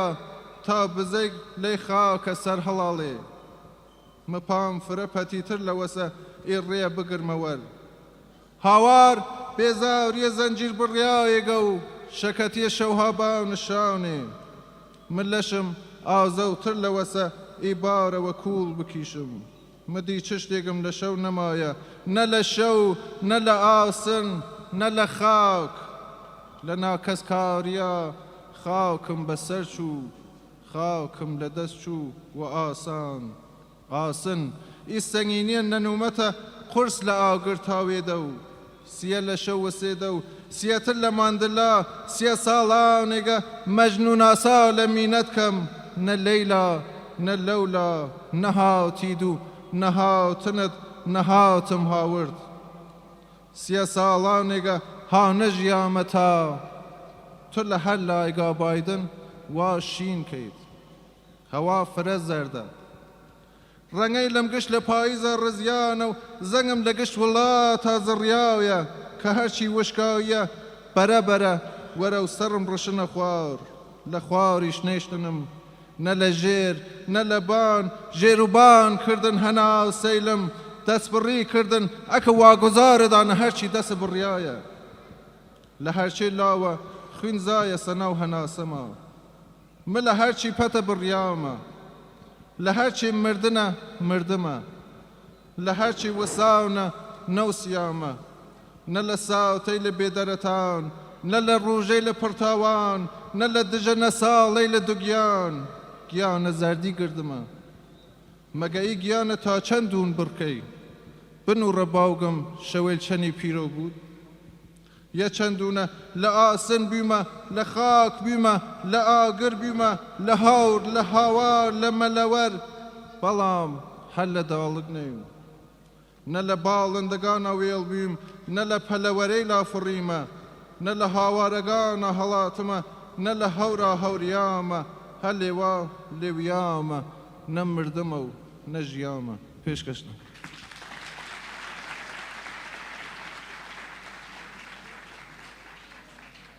دەستی خۆش بێ و بەردەوام بێت بە بێبەزمی حوزوری تۆ حرامم کردووە باودا نەوەک بشکێ بەلەش ئەیمەی خوماوری دەردی بێتۆی لە مرگەیەدا داواکەین لە دوو بەڕێزی خۆشەویست کە لە شاری سنەوە هاتوون بۆ دوونەوازی دەف بە ناوەکانی کاک فەریدی زەندی و کاک پژمانی نەخشمەندی با چەپڵەکانتان بەردەوام بێت فەرموو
دەستان خۆش بێ و سپاسانەکەین یاخوا دەستان هەروە بە تین و بە گوڕ دەستان خۆش بێ و تەمەنتان درێژ بێ و بەخێر بێن سەر و سەرچاویەوە.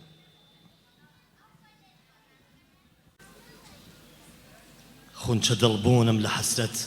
لێوی تۆیە خونچە دەم خونچەکەی تۆ مەرشیفادا خونچەکەم ئەی خونچەکەم سینە چاوکم وەک گوڵ و دڵپڕ لە خوێنم خونچەوەش بێگوڵی ڕوخساور و خونچەی لێوەکەت قورباونی بم غوڵغوڵی بولبول لە عیشقی گوڵ نەبوو لەم سوبحەدا شەعشەعەی ئەو غەبغەبە کەوت بۆ سەر ئەم باوغە هەم لاوڵە بێ لاولەی ڕخت مەحوی وەکو مرغی خەمۆش مەر بە چاوکی سینەوە گوڵ شەرحی بکا و دووری سەنەم. شینێکە گێڕین بە بیستن و بینینی چەمەریەک کە لە کرماشانی خۆشەویستەوە لەلایەن کاک یەزدانی بەهرامی و کاک ئەلی دارابیەوە پێشکەشی ئێوەی خۆشەویستە کرێ با بە هەمومان ئەم چەمەریە بگێڕێت.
زۆر سپاسی ئەم دوو بە ڕێزە خۆشەویستاکەین ئەم چەمەری و شین گێڕانە وەک نەریتێکی کۆنی کوردی شینێک بوو بۆ گیان بەختکردوانی ئەو ڕووداوە نەگریس و ناشرینەی بوومە لەرزە و گیان بەختکردوانی و هیوادارین ڕووداوی ئاوها ناشرین و دڵتەزێن ئیتر ڕوونەکاتە زێد و نیشتمانمان لەم بڕگەیەدا داواکەین لە خوشی بەڕێز خات و حەلیمەی مەهدەوی بێ بۆ خوێندنەوەی چیرۆکێک لە چیرۆکەکانی بەڕێز و خۆشەویست کاک ئەتای نەهایی با بە چەپڵەکانیەوە کەرم کرد.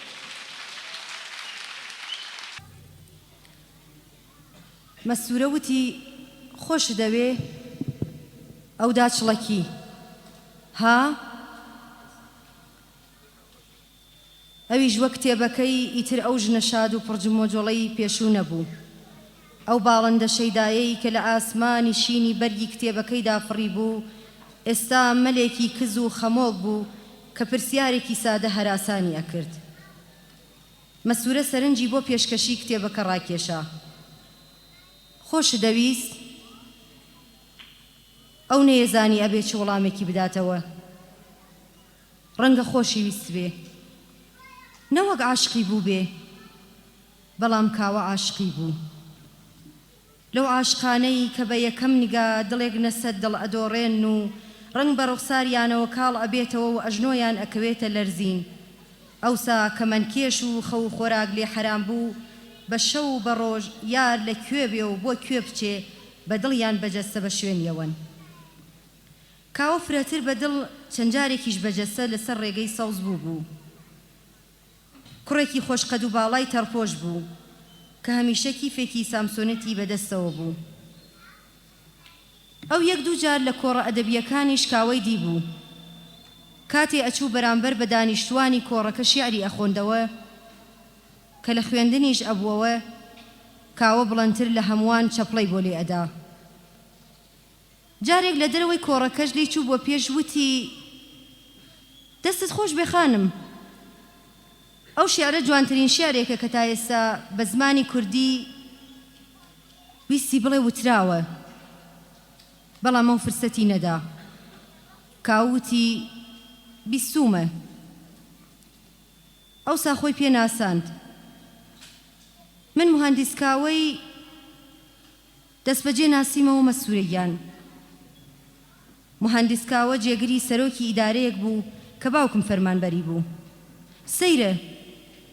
سەیرە کابرا مهندس بێ و جێگری سەرۆکی ئیدارەیەک بێ کەچی ئەقڵی بەوە نەشکێ بەر لەوە کچ لە باوکی بخوازێ پێشنیار بە خۆی بکە وتم من شوی بە پیاوی وا ناکەم نەمەکرد دڵی دایکم و باوکم ئەشکان دووشوم پێ نەیەکرد ئەگەر عالەمێکی نەناردایە بۆ تکا و کە ناردیشی وتم بەمەرجە شووی پێیەکەم بۆ ئەو سوکایەتی پێکرد نەبێت و داوای لێبوردنم لێ بکە بەڵام کە هات نەمهێش داوای لێبوردنم لێ بکە وتم بەمەرجە شووت پێیەکەم هەوڵ بدەی کە خۆشبەختم کەی منیش هەوڵ بۆ خۆشبەختی تۆ دەم ئەوسا چاوم لە بەرپێی خۆم بڕی لە شەرمدا کە زانی شەرمی لێ یەکەم بزەی شیرینی هات و وتی تەنیا یەک مەرج بۆ ژن و مێردایەتی هەیە ئەویش ئەوەیە کە یەکتریان خۆش بوێ تا سەر و بۆ هەمیشە ئەڵێ خۆشبەختی نەکردم خۆشیشی نەویستم خۆی خۆشویست منیش کوشتم ئەو قیژاندی و هەڵاتە دەر بۆ ژوورەکەی تر بۆ باوەشی مەستورە کە بە ویقار و خانمانە وەک هەمیشە مهرەبان و نیگەران لە ژوورەکەی تر دانیشت بوو ئەو خۆی خستە باوەشیەوە وەک منداڵێکی ترسا و کە خۆی خاتە باوەشی دایکی یان خوشکی و کوڵی گریانی ئەپژێ وتی من چۆن توانی مەکاری وا بکەم مەستورە گیان چۆن توانی ماوەندە دڵڕەق و بێبەزەی بم مەستورە تون بەخۆیەوە گوشی بەرزتر هەستی بە تەپوکتی دڵی کرد بۆ ئەوە ئارامی بکاتەوە دەستی بەشان و مل و سەر و قژیا هێنا و ئەوسا بە گوێیدا چرپاندی دڵنیا بە تۆ ماندووی ئەرێ ماندوو مەستورە گیان چیرۆک بۆ من هەموو ژیان بوو چیرۆک بۆ من دەواازەیەک بوو کە هەروەها کەوتم ینی لە قۆناغێکی تەمەنمەوە ئەپەڕمەوە بۆ قۆناغێکی تر.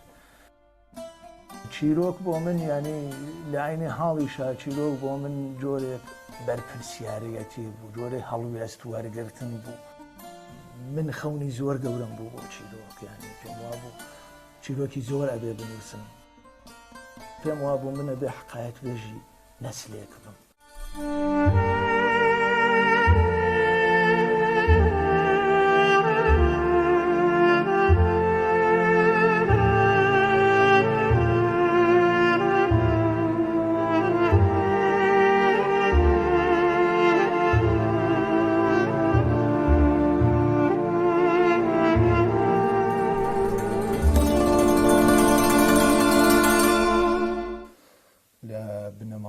هەژار لە باوکێکی کرێکار لە دایکێکی هونەرمەند بە هەموو ئەو پێناسانەی کە من بۆ هونەرمەند هەمانی کەسێکی داهێنەر ماندوو عاشقی کارەکەی لە دایک بووم. لەوەتی بەبیرم دێ ینی هەموو مناڵی من دایکم پێویستیەکانی ژیانی منی دابین کردووە، من و خوشکەکانیشم، لەگەڵەوەی کە باوکیشم زۆر زەحمەت کەش بوو. من ئەم دوو ئینسانە ینی دووشتی گەورەیان فێر کردم. یەکێکەوەی کە چۆن زەحمەت کێشان مل نەدان، باوکم پیاوێکی سەرچەڵ بوو بە نسبەتی وەزعی خۆیەوە، ینی ملی بە هەموو شتێک نایاد و هەرەوەش بوو کە دەستەنگیەکەشی هۆکارەکەی هەر ئەو سەرچەڵی و سەرکێشیەی بوو و ئەو هەموو میهرەبانی و سەبر و لە سەبرەی دایکم بوو کە من پێم وایە ینی هونەرەکەی کارە دەستیەکانی هەموو ئەوانە ینی شیلەی ئەو سەبرە بوو کە ئەیڕشت. وەژنێکی زۆر خۆشەویستیش بوو، وە کۆیانگ و پووری نیوەی شاریبانە بوو. ژیانی مناڵی من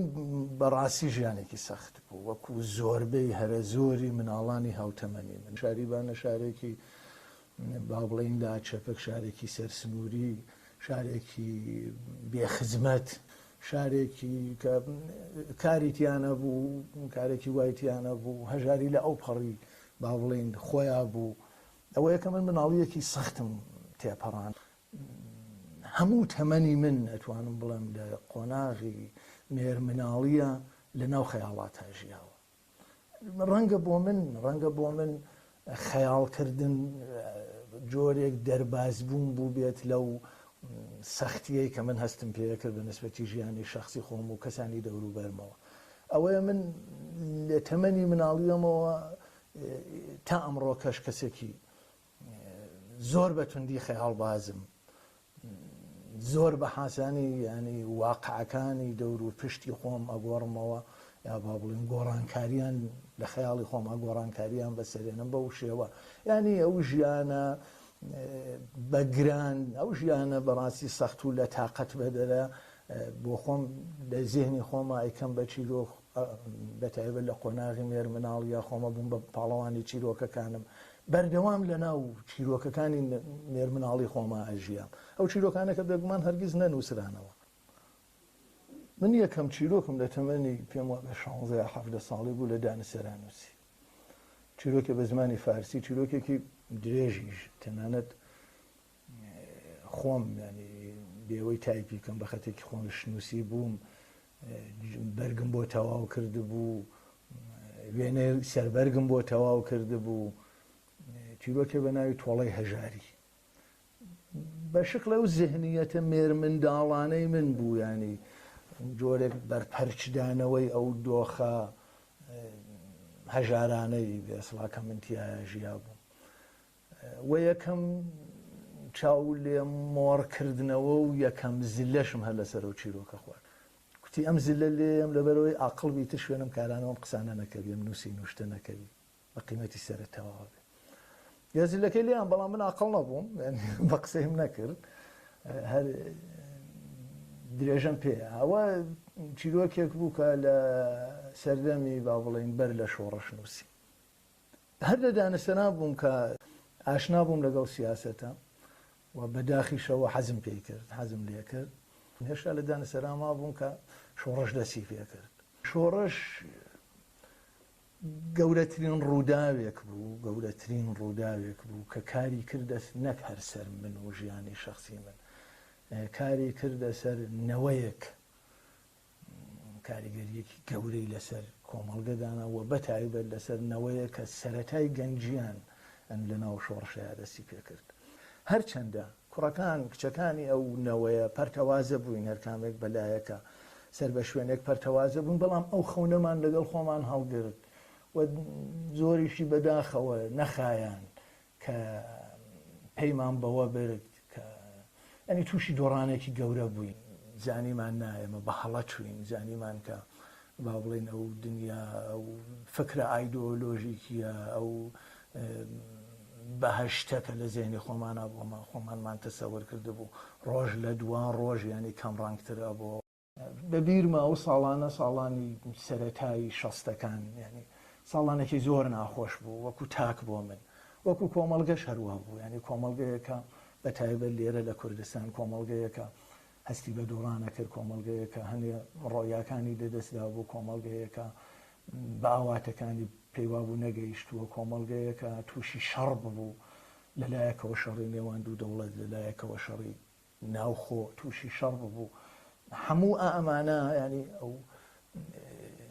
کۆمەڵگەکەشی تووشی دۆڕانێکی گەورە کردبوو و ئێمەش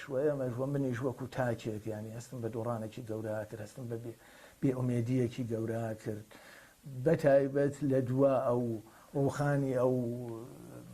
با بڵێن ڕۆیایە یا لە دوان ڕووخانی ئەو کۆمەڵگە ئاواتە خوازیە لە دوانەمانی ڕووخانی با بڵێن بلوکی شەرق و ئەو یەکێتی سۆڤیەتی و کە ئێمە ینی بە ئاواتی منداڵی خۆمان دڵمان پێی خۆش کرد بوو هەموو ئەمانە ینی ژیانی ئەمەشی تووشی دۆڕانێکی گەورە کرد بەگران خۆم دۆزیەوە بەگران ینی بیرم لەوە کردەوە کە ئەبێ بە خۆما بێمەوە و لێرەیە من زۆر قەرزاری بەڕاستی چیرۆکم چیرۆک بۆ من لە ڕاستی بوو بە پەناگایەک بۆ شاردنەوەی ئەو ڕۆحیەتە ڕۆخاوە بۆ شاردنەوەی ئەو هەست بە دۆڕانکردنە بۆ شاردنەوەی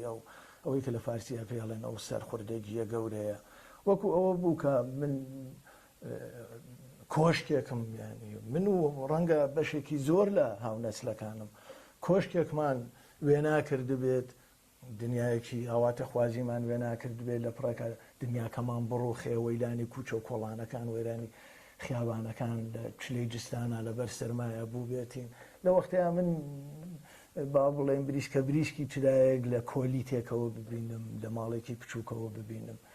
و پەنا بۆ ئەو ماڵە بەرم بۆ ئەوەی کە خۆمی تیاگەرم وەکەم بۆ ئەوەی کە بیر بکەمەوە بە خۆما بێمەوە چیرۆک بۆ من ئەو دەورەی بوو چیرۆک بۆ من ئەو کۆلی تەواقعە بوو ئەنی پەنام بۆ برد ئەوەی وە مەیلی هەمومانی بۆ ئەو چارە نووسەکەی ڕاکێشە کارەساتی ئەو شەوە ترسناکە بوو ئەو شەوە کە کێلەکەی ئەفسانەی جەمالیان تیاشکاند و نەخشی ڕوخساریان ورد و خاش کرد زۆر بەمان بەتایبەت هاوسەکانی ئەفسانە لە دەمێکەوە لەو ڕۆژەوە کێلەکەیان کە وێنەی جوانی ڕوخساری ئەفسانەی لەسەر کێشرابەوە لەسەر گۆڕەکەی دامەزران سەرنجمان ڕاکێشرا بوو لەوە پێش کەس گوێی بە ئەو ئەفسانە ئەو نەئەدا لەوەش خراپتر ڕقیان لێی بوو ئەیان وت خەڵوەتەکەمانە شێوێنێ یەکێگەی وت لە خۆی بیستووە لەبەر خەڵوەتی ئێرەیە دڵی لێ هەڵناکەنێ بە کەسێک لە ئێمەی نەوت بوو ڕەنگە بە یەکێک لە خۆیان یان لەبەر خۆیەوە وتبێتی یەکەم جار لە دووە ناوەڕاستەکانی داهەی شەستان من دەستم بە نووسینی چیرۆک ئەویش بە زمانی کوردی کرد چیرۆک بۆ من دنیایەک بوو ینی دنیایەک بوو کە خۆم خەریکم دای ئەهێنمەوە بەڵام لێرەیە من لەسەر دووڕیانێگا بووم ئایا ئەو دنیاە کە دایەهێنمەوە دنیایەکی دیسان خەیاڵی و فانتاستیک و ئاواتە خوازی بێ یان نایە من بیرم کردەوە نابێوا بێ بیرم کردەوە من ئەبێت ینی خۆم بگێڕمەوە ئەبێت کارەساتێک کە پێم وا بوو لە پشتەری منەوە ڕوویاوە چ لە سەرەتای لەدایک بوونمەوە تا ئەو ڕۆژە من پێم وا بێم کارەساتە بگێڕمەوە ئەوە بوو ئەلان کە ئاوڕی لێمەوە بەڕاستی وەکو زۆر نووسەری تر بەشێکی زۆر لە ژیانی خۆم ژیانی شخصی بەشێکی زۆر لە ژیانی بنەماڵەیەم لە ئەمانەم ینی فەرامۆش کرد چیرۆک وها داگیری کردبووم خوێندنەوەی چیرۆک نووسینی چیرۆک وها داگیری کردبووم خۆم لەبیر چۆوە بنەماڵەکەم لەبیر چۆوە ئەلانە هەرچی بیرەکەم و مناڵەکانم لەبیر نییە ینی ئەمەە خۆم بە قەرزاریان نەزانم باوکم وەک خۆی هەمیشە ئاڵێت باوکێکی باش نەبووە بە پێچەوانەی قسەی خۆیەوە ئەگەر باوکێکی باش نەبوو بێت بۆ من وە کاوان هەمیشە گرنگترین ئەگەر ناتەنیا هاوڕێ گرنگترین و سەرەکیترین هاوڕێی ژیانم بووە ئەمەش وەک کلیشەیەک نامەوێ بێڵێم مەودای تەمەنمان لەگەڵ یەکا کەمە هەمیشە هاوڕێیەتیمان وەک نەوەک باوکو کوڕێکی لە دوو نەوە وەک باوکو کوڕێک بوون لە یەکنەوە خەمەکانمان ئەو خەمانەی کە بوویەتی وەک خەمی کۆمەڵگە خەمی نیشتمان ئەو خەمانەی کە بوویەتی ڕەنگە من وەک کەسێک کە تەمەنم زۆر دوور نییە لێی هەستم پێ کردووە باوکم پەیوەندی لەگەڵ کچەکانە لەگەڵ کچەکانیە کە خوشکەکانی من بن دیسان پەیوەندیەکی هاوڕێیانەیە تاوەی باوکو کچ بێت دیارە ئێمە بنەماڵێ تەنیا برای دوو خوشکیش بووم دڵت لە لای ئەمانەیە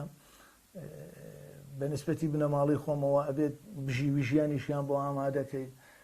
هەرچەند ناتوانانی ئەوەنەی پێویستە باوکایەتی بکەی نێردایەتی بکەی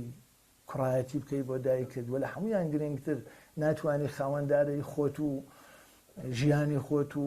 با بڵێن خواستەکانی ژیانی خۆتوی بەڵام دانی کەمە بێ بژێویان بۆ ئامادە بکەی منیش لە پێناویە و بژێویە دیارە زۆر دواکەوتم دەنووسینی زۆر چیرۆ من 2 ساڵ مامۆسای قوتابخانە بووم قوتابخانەی گوندەکانی دەوروبەری خۆمان دوای 2 ساڵ کە دەرکرام گەنجێکی دەرکراوی گەنجێک بە ینی هەدەیتە ناو بازاڕەوە هیچ نازانی نەماڵەیەکی شت هەیە ئەبێت بژیویان بۆ ئامادە بکەیت زۆر کارم کرد ینی ئەوەی کار لەم لە شارێکی وەکو بانە و لە ناوچەیەکی وەکو نامچاوە ناوچەی ئێمەیە هەیە کردم هەر لە دەستفرۆشیەوە دەستگێڕیەوە جوزانە و قاچاقچێتیەوە پەڕینەوە بۆ سنوور هاتنەوە بەم کەڵکەڵا زێنیانەوە کوڕی بنەماڵەیەکی تەنگدەستیش بیت دیسان کێشەکەت زیاترە کەسێک بی کە خوێندوتە و دەرست خوێندووە و بوویتە مامۆستا بۆ دوای دەرکراوی لە تەمەنی گەنجیە دەرکراوی لە تەمەنی گەنجیە خاوەنی دوو مناڵی ئەو کات لە تەمەنی گەنجیە دایکێک و دوو خوشکیش بەخێویان ئەەکەیت ئەمانە کێشەی ژیان و مەعیشەت ومانەت بۆ دروستەکەات ئەو ڕۆژانەم لە بیرە تەمەنم 5 ساڵان 6 ساڵان بوو باوکم دەکەیەکی جگەرە فرۆشتنی بوو لەبەر دوکانی خەڵکی ترە ئەو ڕۆژانم لە بیرە باوکی هاوڕێکانم یا ئەو پیاوانی کە ڕەنگە بە پاڵمانەتیە پەڕین ئاسایی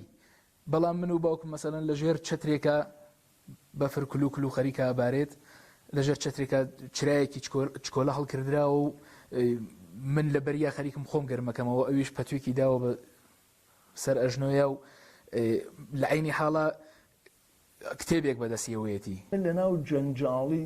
وەکو نووسەرێکی مامۆستامەڵێ لە ناو جەنجاڵی جنۆکەکانی دەوروبەرما بوو لە ناو جەنجاڵی ئەو کەسانەیە داستانیانەیە بووم کە هەنگوو چیرۆکی من بنووسەرەوە کەسایەتیەکانم بە شێوەیەک ئەگەر کتومتیش کەسایەتیەکانی دنیای دەرەوە نەبوو بێ بەڵام بە شێوەیەک ژیانیان دۆڕانەکانیان سەرکەوتنەکانیان کارەساتەکانی ژیانیان هەمویان لە هاوشێوەی کەسەکانی دەوروبەرم هاوڕێکانم هاوشاریەکانم هاو نیشتمانیەکانم ئەمانە بووە ئەبینم کەسەکان ڕەنگە بە شێوازێک نە بە شێوازی واقعیەکەیان بە هەمان شێوەی کە ژیاون بەڵام ڕنگدانەوەیان لە ناو چیرۆکانی باوکما بینم و کەسەکان ئەناسمەوە ئەتوانم بگەڕێمەوەیان ناسم ڕەنگە ئەو کەسانیشی کە لەو سەردەمەیە ژیاون لەم سەردەمەیە کە زریکە و تنگانەی تیان نووسراوە ژیاون دێن زریکە و تنگانەوە خوێنن لە چیرۆکەکانە کەسوکاری خۆیان ئەبین و ئەناسنەوە کە ئەڵێ من پیاوکوژم مەستورە لێوی لێگەزێ و پێڵوەکانی بە حاستەمدا خایانی کە مەیڵێ مەڵێ من کاوام کوشتووە مەڵێ گوڵدانە گەورەکەی سەرتاقی پەنجەرەکەم بەرز کردووەتەوە و لە کاتێکا کاوە پشت لە من لەسەر کورسیەک دانیشتووە بە هەموو هێزم کێشاومە بە تەپڵی سەریە ئەڵێ ئای لەو دەنگە ترسناکە مەستورە گیان ئای لەو گرمە کادوت گرمەی تەقینەوەی دنیاە لە دەستەکانما و گرمەی تەقینەوەی گوڵدانەکە بوو لە سەریا و لە تووکتی سواڵەت و گڵ و خۆڵ بە چوار دەوریا هەڕژا و گوڵە شەمدانی بەڕەگ و ڕیشەی وشک و تونویەوە کەوتە باوەشی ئێمە لەگەڵەوەیە کە زۆر شانازی بە زمان و ئەدەبیاتی خۆمانەوەکەین هەندێک جاریش زێدەڕۆییەکەین ینی لەسەر پێشینەی ئەدەبیاتمان لەسەر بوونمان وەکو نەتەوەیەک ینی لە هەرێمەیە بەڵام واقعەکەیە کە نابێ بیشارینەوە ئەویش ئەوەیە ئێمە لەو دەگمەن نەتەوانین کە تا ئێستاکەش زمانەکەمان لە هەموو پارچەکانی کوردستانە ئەو ڕەسمیەتەی نییە ئەو حاڵەتە فەرمیەی نییە ینی هەڵبژاردننی زمان بۆ ئێمەی کورد هەڵبژاردنێکی سەخت بووە کە من پێشتریش وتومە چونکە ئێمە لەو ڕۆژانەیە ینی بیرمان لەوە کردەوە کە ئەگەر بە زمانی ڕسمی وڵاتەکە بنووسین کە بە زمانی فارسی ڕەنگە خوێنەرێکی زیاترمان ببێ ڕەنگە ئیمکانی چاپ و بڵاوکردنەوەی زیاترمان ببێەوە لە هەموو ئەوانە گرنگتر سەرچاوی خوێنەواری ئێمەش ئەو زمانە بووە زیهنیەتی ئێمەش ئەو زمانە بووە زەوقی ئەدەبیشمان لەناو ئەو زمانەیە شکلی گرتووە بەڵام سەرکێشیەکی گەورەمان کردووە لەگەڵەوەیە کە چیرۆک پێشینەیەکی چیرۆکی نەبووە کەسێک نەبوو ئێمە لەسەر شانی بوێسین لەم پارچە لە کوردستانە لەگەڵ ئەوەشا کە زمانەکە هێشتا کێشەیەکی زۆر گەورەی بووە کال ئانیش بە شێوەیەک لە شێوەکانم کێشار دەوامی هەیە لەگەڵ ئەوەشا کە بەردەنگەکانی ئێمە مخاتبەکانی ئێمە ینی تەنانەت زۆربیان زۆربەی هەرە زۆریان ینی خوێندنە و مەجال و توانای خوێندنەوەیشیان بە زمانی کوردی نەبووە ئێمە سەرکێشەیەکی گەورەمان کردووە سەرکێشێکی گەورەمان کردووە لە هەڵبژاردننی زمانە زمانمان هەڵبژاردووە لە سەرەتاوە ینی پێم وا بووە کە کۆمەڵە شت پێویستە بۆ چیرۆکی تازەی کوردی یەکێک ئەوەی کە ئێمە دام ببڕین لەو ڕەوتە نەریتیەی چیرۆک نووسین ینی ئێمە بەپێی نوێبوونەوەی هەموو شتەکان لە کۆمەڵگەیەکە کە شۆڕشێکی کردووە کۆمەڵگەیەکە تووشی شەڕێکی گەورە بووە کۆمەڵگەیەکە بزاوێکی سیاسی فەرهەنگی نەتەوەی تایە هەیە ئیتر ناتوانین و حەقیش نییە لەسەر ئەو ڕەوتە نەریتیەی چیرۆک نووسین کار بکەین ئەبێ کارێکی تازە بکەین ئاگایاری ئەدەبیاتی داستانی فارسی بە تایبەت ئەو ڕەوتە نوێ خوازانەی بوو یەکەم دووهەم بە نسبەتی تەمەنم لە وەختەیە من ئاگایاری بەشێک لە ئەدەبیاتی داستانی جیهانی بووم سێهەم ئەوەی کە من بەڕاستی ینی ئەو فەزا داستانیە سنەتیە ینی بە هیچ شێوەیەک بە تەمانە بووم لەناو فەزایە کار بکەم کەواتە بۆ من وشیارانە بووە من و کۆمەڵێک لەو ڕفیقانە دەگمەن چەند کەسێک لەو ڕفیقانە خەریکین ینی داهێنانێکی گەوراکەین نەکرد داهێنانی داستان خەریکین ئەگەڕێن لە کون و کەلەبەرەکانی زمانی کوردیە ئەگەڕێن لە درز و برینەکانی زمانی کوردیە ئەگەڕێن لە توانە بالقووە بەڵام بە فعل دەرنەهاتووەکانی زمانی کوردیە ئەگەڕێن بۆ ئەوەی زمانێکی ڕەوایەتی بدۆزینەوە کە کارێکی حاسانیش نەبووە بەڵام ئەوە نەیتوانی بێتم گەڕاوم کە بە زمانێکی داستانی خۆم بگەم بەشێک لە دنیا بینیم لە داستایوسکیەوە لە ڕێگەی بەرهەمەکانی داستایوسکیەوە ئەوە بوو کە چیرۆک ڕۆمان کۆمەڵگەیەکی دموکراتیکە ڕاستی ئێمە خۆمان لە کۆمەڵگەیەکی دموکراتیکە ناژین کە هەر کەس بتوانێت بە زمانی خۆی بە عەقڵی خۆی بە بیرکردنەوەی خۆی لە کۆمەڵگەیە دەربکەوێ ڕاستە ئێمە هێشتا تاک لە کۆمەڵگەکەمانە دەرکەوتنی تاک نەوعێک با بڵێن فاجعەیە یان نەوعێک کارێک یا فاجعەیە یا کارەساتە یا سەرکێشیەکی گەورەیە بۆچی چونکی ئێمە هێشتا ینی کەسایەتیەکانمان لە جیاتیەوە تاک بن لە ناو کۆمەڵگەیەکان ینی کەلکتیڤن ینی جەمعن ئەزانی بەڵام تۆ لە ئاسایشکی وەکو چیرۆکنووسێک کە فێرەبی کە تاک دەربکەوێت بە بیرروبۆچوونی خۆیەوە دەربکەوێت بە و تاکێکی خاوەن کێشە تاکێکی پڕمەسئلە تاکێکە لەگەڵ بەر لە هەموو کەس لەگەڵ خۆیان کێشەی هەیە ئەگەر سرنج بدەینە یەک لە پێناسەکانی مۆدرنیتا کە پێی وایە مۆدرنیتا لەو ڕۆژە ڕادەست پێ دەکا کە دۆنکی خۆتێ ماڵی خۆی بەجێ دێڕێ و دەڕاتە دەرێ بۆ کەشفی دنیا ئەوە ئلمنتێک یا تۆوێکی ڕۆمانمان پێدەناسێنێ کە تێیدا هەم خودی بەرهەمەکە و ئاپراندنی تاک بڵین کۆی دەرەنجامی دەورەیەکی دیاریکراوی مێژوویە و هەمیش ئەم گەڕانە ئەساسەن کاری تاکە یعنی گەڕان بە شوێن دۆزینەوەی بڵین ڕاستەکاندا گەڕان لە هەستی لە بوون لە ئەو شتێکە لە دەوروبەری ئێمەدا کارێکە بە ئەقڵی سرفی خۆت بە توانایی خۆت و بەو باوەڕێی کە وەڵامەکان لەوێنەوە تو دەسیلیان دەگرێدایان دۆزیەوە لە بەرهەمەکانی کاگەتادا نەک لە ڕوانگەیەکی زۆر دیاکرۆنیەوە لە ڕوانگەیەکی سینکرۆنیک لە ئێستادا کە ڕوومانێک دوای بڵین 300 ساڵێک لە گوزەرانی مێژووی لە ئوروپادا دێدەگواسترێتەوە بە شێوەیەکی پێچەڵ پێز دەگاتە بڵین کۆنتێکستی کوردی وە کاگەتا یەک لە کەسانی نەک بڵین سەرەتا بەڵکو وەک لە ناوەڕاستەکانی بە پێی پلانی ڕۆمان نووسانی کوردی و ئەو بڵێ مێژۆ پێچەڵ پێچ و لە توکوتکراوەی کە ڕۆمانی کوردی هەیەی و بۆ خۆی ماسێکی بڵین جددیەوە مرۆ دەتوانێت زۆر لەسەری ڕاوەستەوە بە هەر بەو ڕاوەستەیەش هەنگاوی دروست بنیە بۆ ناسینی کۆمەلگای کوردی لەباری سۆبجێکتیویتێت لەباری ئەو مێنتالیتە و زێنیەتە لە توکوتکراوە و دابەشکراوە کە هەیەتە لە ڕۆمانەکانیدا تۆ تۆوەکانی سەرەکی تاک باوەڕی و جیاوازی ئەوانە لەگەڵ سەردەمی ڕۆمانسی لەسەر سەردەمی ئیپیک و حماسیدا دەبینەوە زیاتر حەزم لە داسانی زێنی بووە حەزم لە فەزا زێنیەکان بووە لەگەڵەوەیە کە هەوڵم داوە بە شدەت وەفادار بم بە واقع نە بەو مانا کە واقع وەکو خۆی بنووسمەوە بەڵکو بەو مانا کە واقع بکەم بە کەرەسەی نووسین لەگەڵ ئەوەشە گرنگیەکی زۆرم بەوە داوە کە پێم وا بووە واقع دوو بەشە بەشێکی واقعی بەرهەستە کە ئێمە بەچاوی بینین بەشێکی واقعەکی نابەرهەستە کە لە زێنی ئێمەیان خەریکە ڕوئەیە خەریکە ئیتفاقەکەوێت من لە ڕۆمانی گوڵی شۆڕانە دیارە داڵغەی فۆڕمیم زۆر بووە بەڵام زۆرتر داڵغەیەکی فکریم بووە ینی پێم وا بووە کە ئەبێ لەگەڵ نەسلی بەر لە خۆم لەگەڵ ئەو نەوەیە تێکۆشەرە کە نەوەی باوکانی ئەمەیە بێ با بڵێن تەسوی حسابێ بکردنێ گوڵی شۆران لە هێرشی عروسەوە بۆ سەر کوردستانی ڕۆژهەڵات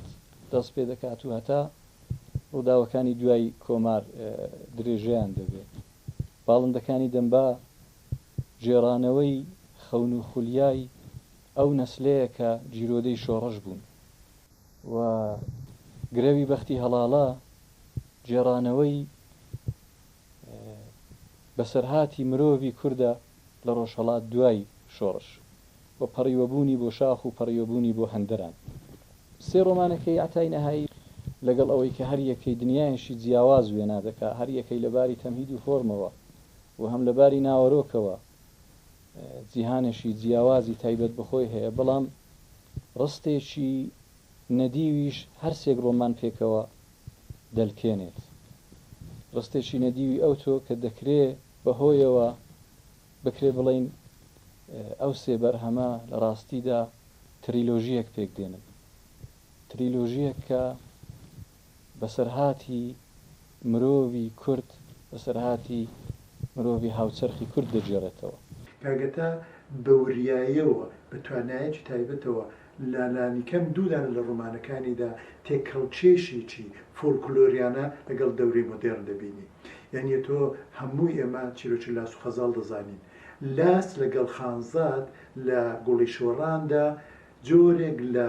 بڵین گونجاندنی ئینسانی سەردەمە بە پێی جۆرێک لە ئەلوژن ئاوردانەوە لە مێژووی فۆلکلۆری و میتۆلۆژیک و ئەفسانەیی کوردی یعنی ئەگەر لە لاس و خەزاڵدا لاس دەڕوا گوڵ بێنێ بۆ خەزاڵ لێرەدا لاسی ئێمە دەڕوا ئازادی بێنێ بۆ خانزاد و هەرو ئاماژانەی کە دەکرێت خانزاد بۆ ناوێنراوە خانزاد و لە چوارچێوەی ڕوومانەکەیدا تێکەڵچێشێکە لە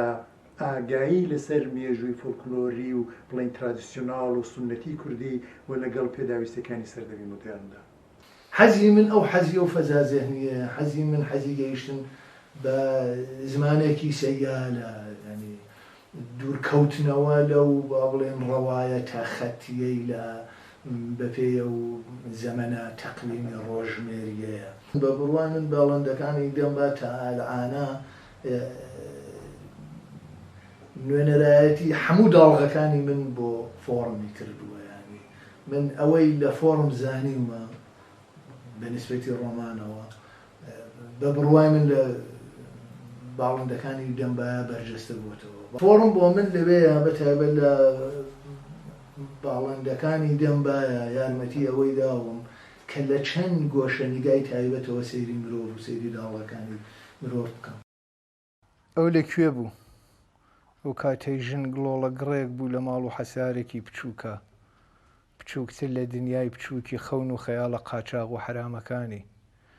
بچووکتر لە کۆی هەموو داخوازیەکانی، لەو بەشە بچووکەوە لە ژیانی گەرەک بوو، تەنانەت بچووکتر لەوەی لەشە گڵۆڵە گڕەکەی وەشێرێ، لەشە سەرگەردانەکەی یاخی و بێئۆقرە خۆی بەدار و دیوارە ئەکتاو لە ناخەوە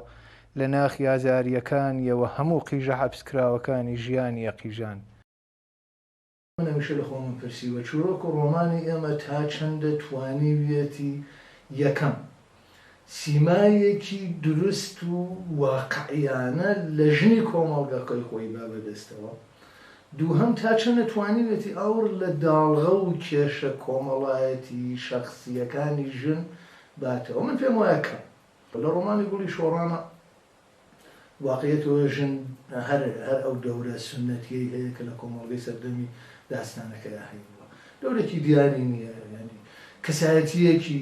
پڕکێشە کەسایەتیەکی پەرشان لە ژنیە، هاوڕێکی زۆر جددیتری لێ نەدراوەتەوە لە هەواڵەیە بە کۆمەڵێک کۆکە لێرە ڕەنگە باسی نەکردرێ ژن نەخشێکی ترێنێ، ینی ژن حزورێکی ئیجتماعی، حزورێکی کۆمەڵایەتی، ئامادەبوونێکی کۆمەڵایەتی پڕەنگتری ئەبێ لە ناو داستانەکەی. ئەوەی گرنگە مەسلەی ناسنامە، مەسلەی هویەت ئایدنتیتی لە گرێوی بەختی هەڵاڵەدا دەکاتە ئەوجی خۆی، کێشەکەی پرۆبلماتیکەکەی، یعنی لەو قسانەدا کە لە نێوان کەسایەتەکان و فیگورەکانی لاوەچی و بڵین سەرەکی ئەم ڕۆمانەدا هەنا تۆ پرسی لە توکوتبوونی ناسنامەی کوردی بەپێی جۆغرافیا نەتەوەییەکانی باشوور و نازانم ڕۆژهەڵات تەنانەت بەپێی شارەکان لە چوارچێوەی بەشێک لە کوردستانیدا دەبینیت. لەباری فۆرمی و پێکهاتەییەوە ئەوەندە ئاماژەی دەتوانم بکەم کە ڕۆمانی یەکەم و ڕۆمانی سێم واتە گوڵی شۆران و گرێوی بەختی هەڵاڵە لە زۆر بارەوە لەباری ناوەڕۆکە و لەباری تەمهید و فۆرمەوە وێکچوونیان هەیە جیاوازیەک لە نێوان ئەو دوو ڕۆمانە و ڕۆمانی باڵندەکانی دەمبادا هەیە. ئەگەر بم هەیە جیاوازیە پێکهاتەیەکە زۆر خێرا ڕوون بکەمەوە دەتوانم بڵێم لە باڵندەکانی دەمبادا کار لەسەر پێکهاتەی گشتی ڕۆمانەکە کراوە، واتە زیاترین کاری فۆرمی و تەکنیکی لەسەر پلانی گشتی ڕۆمانەکە کراوە. دوو ڕۆمانەکەی دیکە واتە گوڵی شۆران و گرێوی بەختی هەڵاڵە لەو پلانە گشتیە ڕێک و پێکە بێبەری نین، بەڵام بە بڕوای من کاری زیاتر لەسەر ئەگەر بم هەیە بە شێوی خوازەیی بڵێم لەسەر دێکۆراسیۆنی ژوورەوەی ڕۆمانەکەی کراوە، کار لەسەر پێکهاتەی وردی ڕۆمانەکەی کراوە، لە ڕۆمانەکەی دیکەدا کار لەسەر پێکهاتەی هەراوی ڕۆمانەکەدا کراوە. ئەو جیاوازی فۆرمی و پێکهاتەی ئەو ڕۆمانانەیە. لە گوڵی شۆراندا دیالێکتیکێک لە نێوان واقع و ئوستورەدا هەیە، واتە ڕۆمان لە گشتایەتی خۆیدا ئەو دوو ماکە هەراوی پێکەوە کۆ کردوتەوە کە دەگەین بە باڵندەکانی دەمبا دیالێکتیکەکە کێشەکە مشتومڕەکە لە نێوان ژیانێکی نائاسایی بەرەیەکی شۆڕژێر لەگەڵ ژیانی ئاسایی بەرەیەک کە دەیانهەوێت ژیانێکی سەقامگیر تەجربە بکەن خۆی دەنوێنێ. وەلا گرێوی بەختی هەڵاڵەدا مشتومڕەکە دیسان بەربڵاوتر دەبێتەوە. مشتومڕەکە لە نێوان شار و شاخدایە، لە نێوان وڵات و هەندەراندایە. مرۆڤی کورد لە ڕۆمانی دواییدا هەم ژیانی شار تەجربە دەکات، هەم ژیانی شاخ تەجربە دەکات و هەم ژیان لە نێو وڵاتدا و لە نێو کوردستاندا تەجربە دەکات و هەم ژیان لە هەندەراندا تەجربە دەکات. وەکو چیرۆک نووسێکی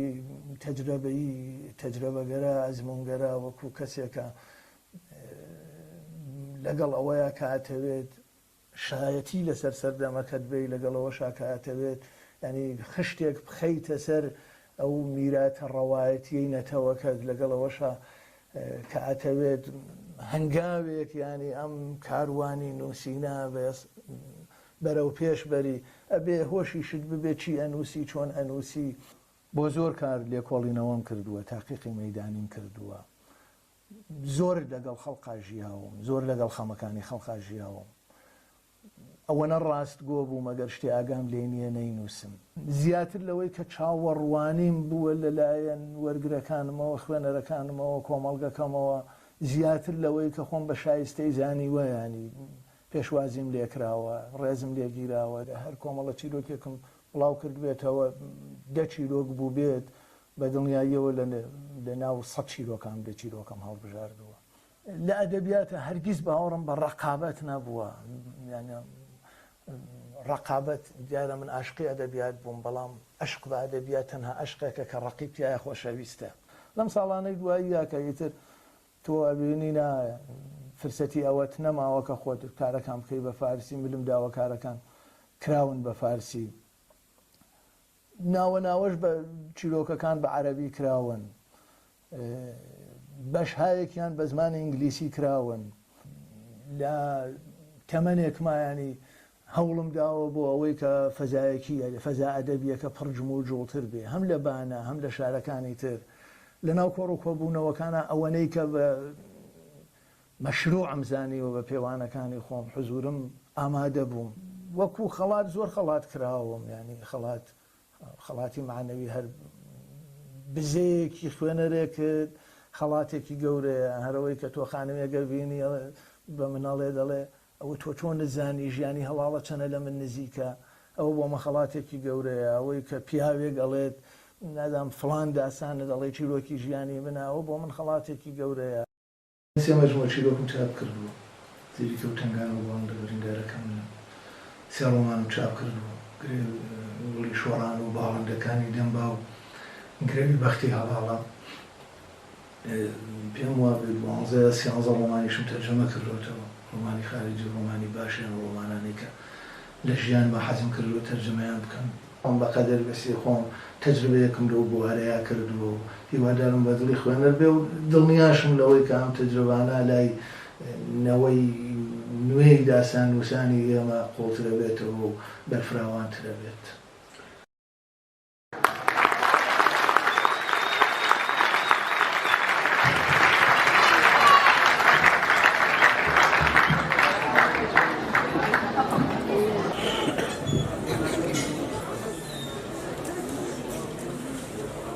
لەم بڕگەیەدا داواکەین لە بەڕێز و خۆشەویست خات و گوڵزاری مینیوی بێت بۆ پێشکەشکردنی پەیامی بەڕوو.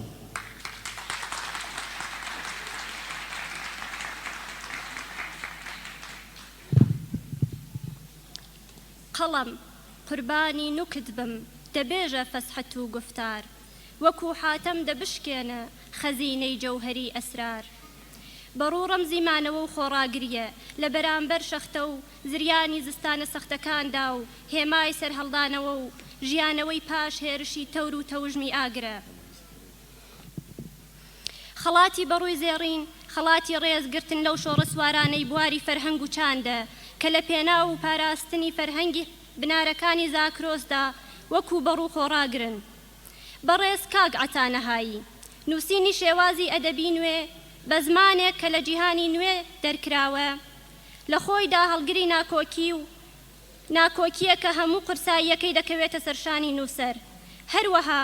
ئەگەرچی خودی نووسین زۆران گرتنی بەردەوام لەگەڵ کەڵکە دەرونیەکاندایە، بەڵام نووسین بە زمانێکی پەراوێزخراو باری قورسی کەم بەکارهێنەرانی زمان و لاوازی خوێنەر و مەودای نێوان جیهانی دەرەوە و جیهانی نێودەقیش دێنێتە سەرشانی نووسەر. نووسەری ئاوازمانێک تەنیا دەستەوێخەی ڕۆحی خۆی نییە، بەڵکو نەهامەتیەکانی زمانەکەشی بەردەوام بەرۆکی دەگرێت. بۆیە مانەوە لەم بوارەدا خۆڕاگریەکی بەڕوو ئاسایی دەوێت. ناوەندی فەرهەنگی هونەری ڤەژین تەمەنێک تێکۆشانی ئێوە بۆ ئەدەبی کوردی بەرز دەنرخێنێت و سەری ڕێزی لە بەرامبەر تێکۆشان و هەوڵی بێوچانی ئێوە دادەنەوێنێت. بۆیە خەڵاتی بەڕووی زێڕینی ساڵی 2007 بە شیاوی تەمەنێک بیرکردنەوە و نووسینی ئێوە دەزانێت. ناوەندی فەرهەنگی هونەری ڤەژین.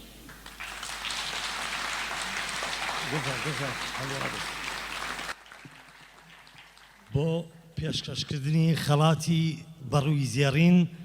بانگەکەین لە مامۆستای خۆشەویست کاک پوریای فەتاحی ناساو بە ئارکەوان بێت بۆ پێشکەشتنی خەڵاتیەکە و با بە حورمەتیشەوە بڕۆین بانکەین لە بەڕێز و خۆشەویست نووسەری بەتوانای گەلەکەمان کاک عەتای نەهایی بێت بۆ وەرگرتنی خەڵاتیەکەی. با بە هەمومان هەستینەوە سەر پێ با چەپەکانتان بەردەوام بێت.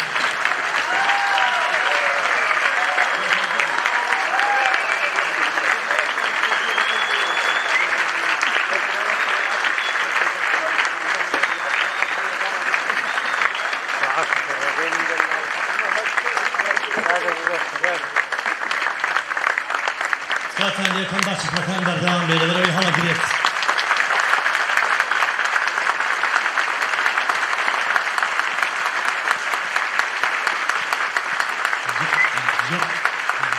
تەگەنی خۆکی وەزوی ئینشاءالله لەم بەرگەیەدا داواکەین دا خاک و ڕۆژدار کچێکی مەریوانی خەڵاتیەکی بۆ کاک عەتایش بێت پێشکەشی بکات. ڕۆژدارخان بێت پۆرترێیەکە لە خودی کاک عەتا.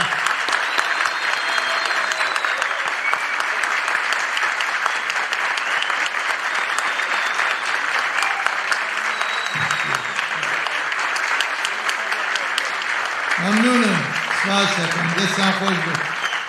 تکاکەم فەرموو، تکاکەم فەرموو. سپاسی مێرەبانی، بەخشەندەیی، لانکەی خەباتی مەدەنی، لانکەی تێکۆشان و چالاکی مەدەنی شاری مەریوانی خۆشەویستەکەم. سپاسی یەکە یەکەی هاوڕەکانم، سپاسی یەکە یەکەی خوێنەرەکانم لەم شارە، سپاسی دەست و پەنجەتان، سپاسی تێکۆشانتان لە هەموو بوارە کەلتوری و مەدەنیەکان ناکەم. سپاسی دۆستان و خۆشەویستانم لە بنکەی ڤەژین، لەو هاوڕێ ئەزیزانە، لەو هاوڕێ تێکۆشەرانە یەکە یەکەیان سپاسیانەکەم. دەستیان خۆش بێ کە منیان بە شایستەی ئەم خەڵاتە زانیوە. خۆشەویستی ئێوە گەورەترین خەڵاتە بۆ من، بزەی ئێوە گەورەترین خەڵاتە بۆ من، بەختەوەری ئێوە گەورەترین خەڵاتە بۆ من و بەڕووی زێڕین ئینشەڵڵا خۆشەویستی ئێوە بێ و مێهرەبانی ئێوە و ئایندەیەکی ڕوون بۆ چالاکی بەردەوامی ئێوە لە لانکەی خەباتی مەدەنی لە شاری مەدەنی. پیرۆز بێت، پیرۆز بێت، پیرۆز بێت، بەرز و بەڕێز بێت خەڵاتی بەڕوش. لە هیوادارین ڤەژین هێندەکە من درێژ بێت کە بتوانێت هەر ساڵەوەم خەڵاتە پێشکەشی یەکێک لە گەورەکانی گەلەکەمان بکات. خۆشەویستان لەم بەرگەیەدا داواکەین لە چەند کەسێک بێت بۆ سەرکەسێشان و کورتانی و خاڵاتیانە پێشکەش بکەین. یەکەم بانگەکەین لە کاک مەحموودی مبارشایی، با بە چەپەکانی ئەوە بەردەوام بێت. دووهەم بانگەکەین لە کاک ئەیوبی غوڵامی، سێهەم بانگەکەین لە کاک دکتۆر ئومید وەرزەندە، چوارەم بانگەکەین لە کاک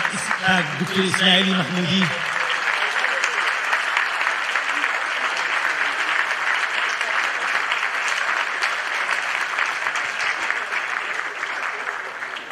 بانگەکەین لە بەڕێز و خۆشەویست کاک دکتۆر ڕەحمەتی سادقی،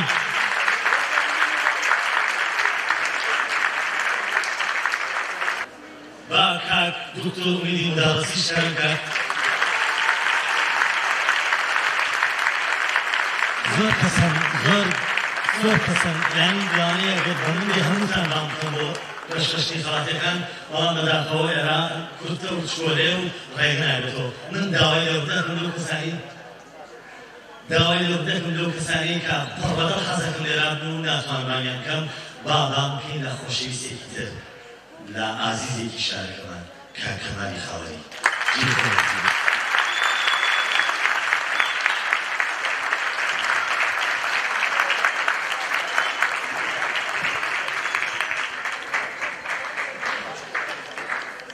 با کاژرای شەکیریش بێت،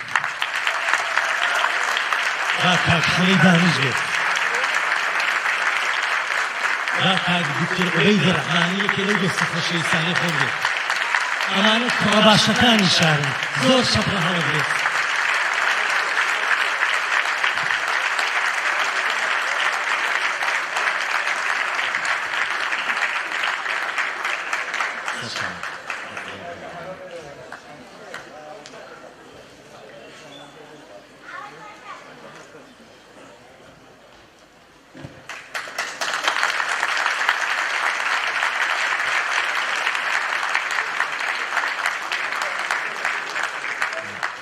کاک حەمید هەر خۆشش.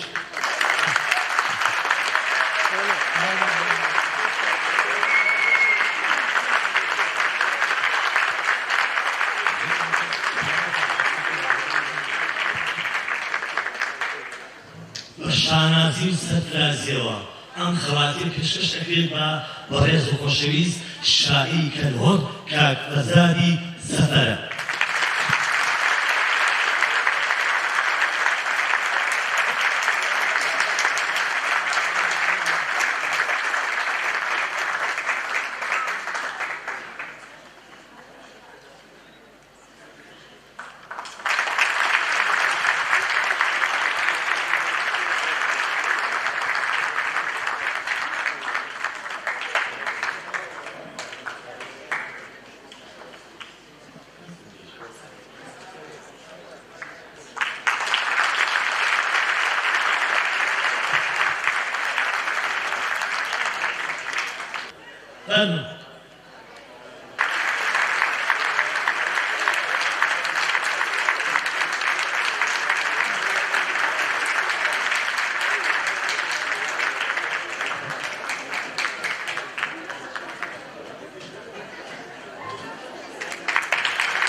با ئەدەب و حورمەتەوە ئەم خەڵاتیە پێشکەش دەکرێت بە بەڕێز و خۆشەویست کاک خەرشیدی ڕۆستەمی.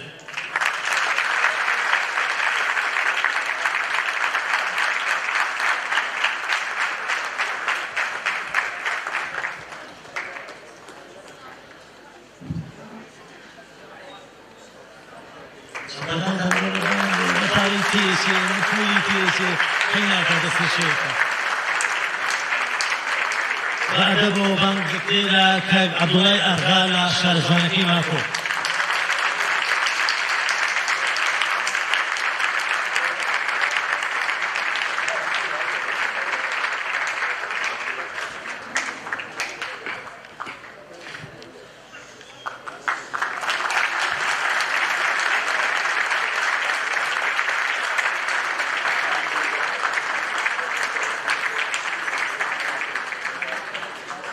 بەڕێز و خۆشەویست خوشکی بەڕێز خاتوو حەلیمە مەهدەوی.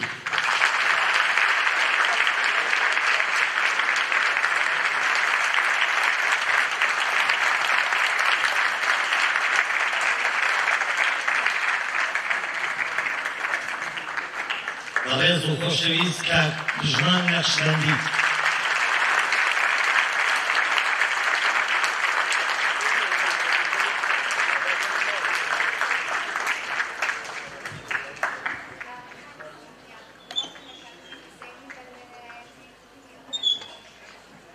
بانگین لە کاک ئومێدی حوسێنی بەنوێنەرایەتی کاک دژمان نەقشبەندی کاک فەریدی زەنگی بێ بۆ وەرگی خڵاتەکان.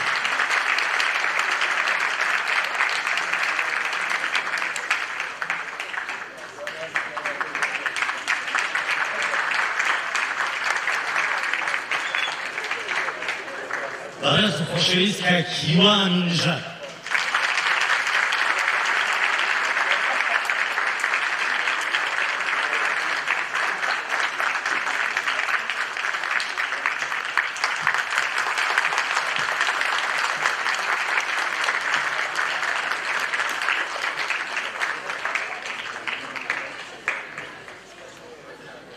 خۆشەویست کاک عەلی داراوی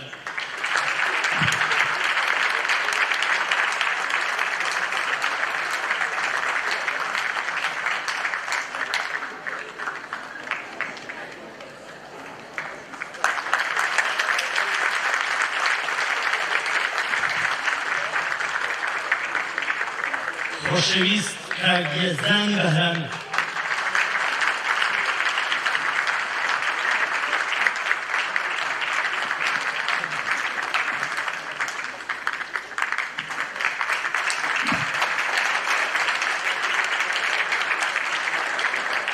ڕێز و خۆشەویست کاک ژیاری جانفەر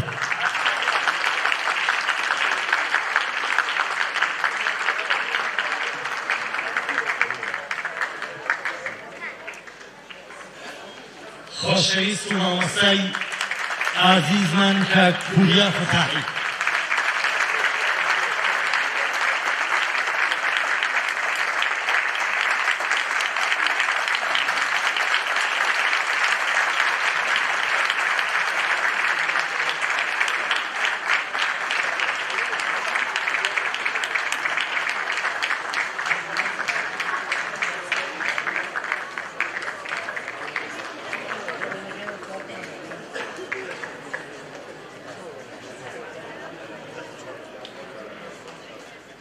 ئەوەیش کە بەدەستی کاک حامیەوەیە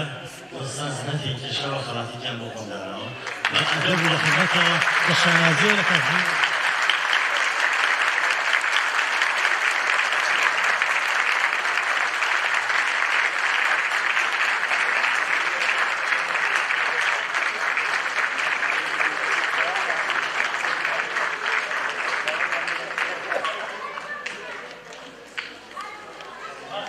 کاتان بەداوام لە بۆ بەڕێزانە و کەمەتان درێژ بێت فەرموون خۆشەویستانی بەشداربوو جارێکی تر دووپاسێکەوە بۆ ئەوەی کە ئەم بەرنامانە درێژەی هەبێت بتوانین چالاک بین لە بواری کەلتوری هونەری فەرهەنگی زمانەوانی لەو بوارانە بتوانین چالاک بین یارمەتیەکانی ئەوەتوانن درێژە پێدەری ڕێگای ئێمە بێت ئەو سندوقە لە دەرەوەی بکەی توانێت خۆتان ئەتوان یارمەتیان بدەن شێوی هەموو لایەکتان خۆش دیسان ئاڵین لێداتان باش خوێوێکی خۆش بەردەوام و فەرمەدرێژیتان ئاواز هەموو لایەکانە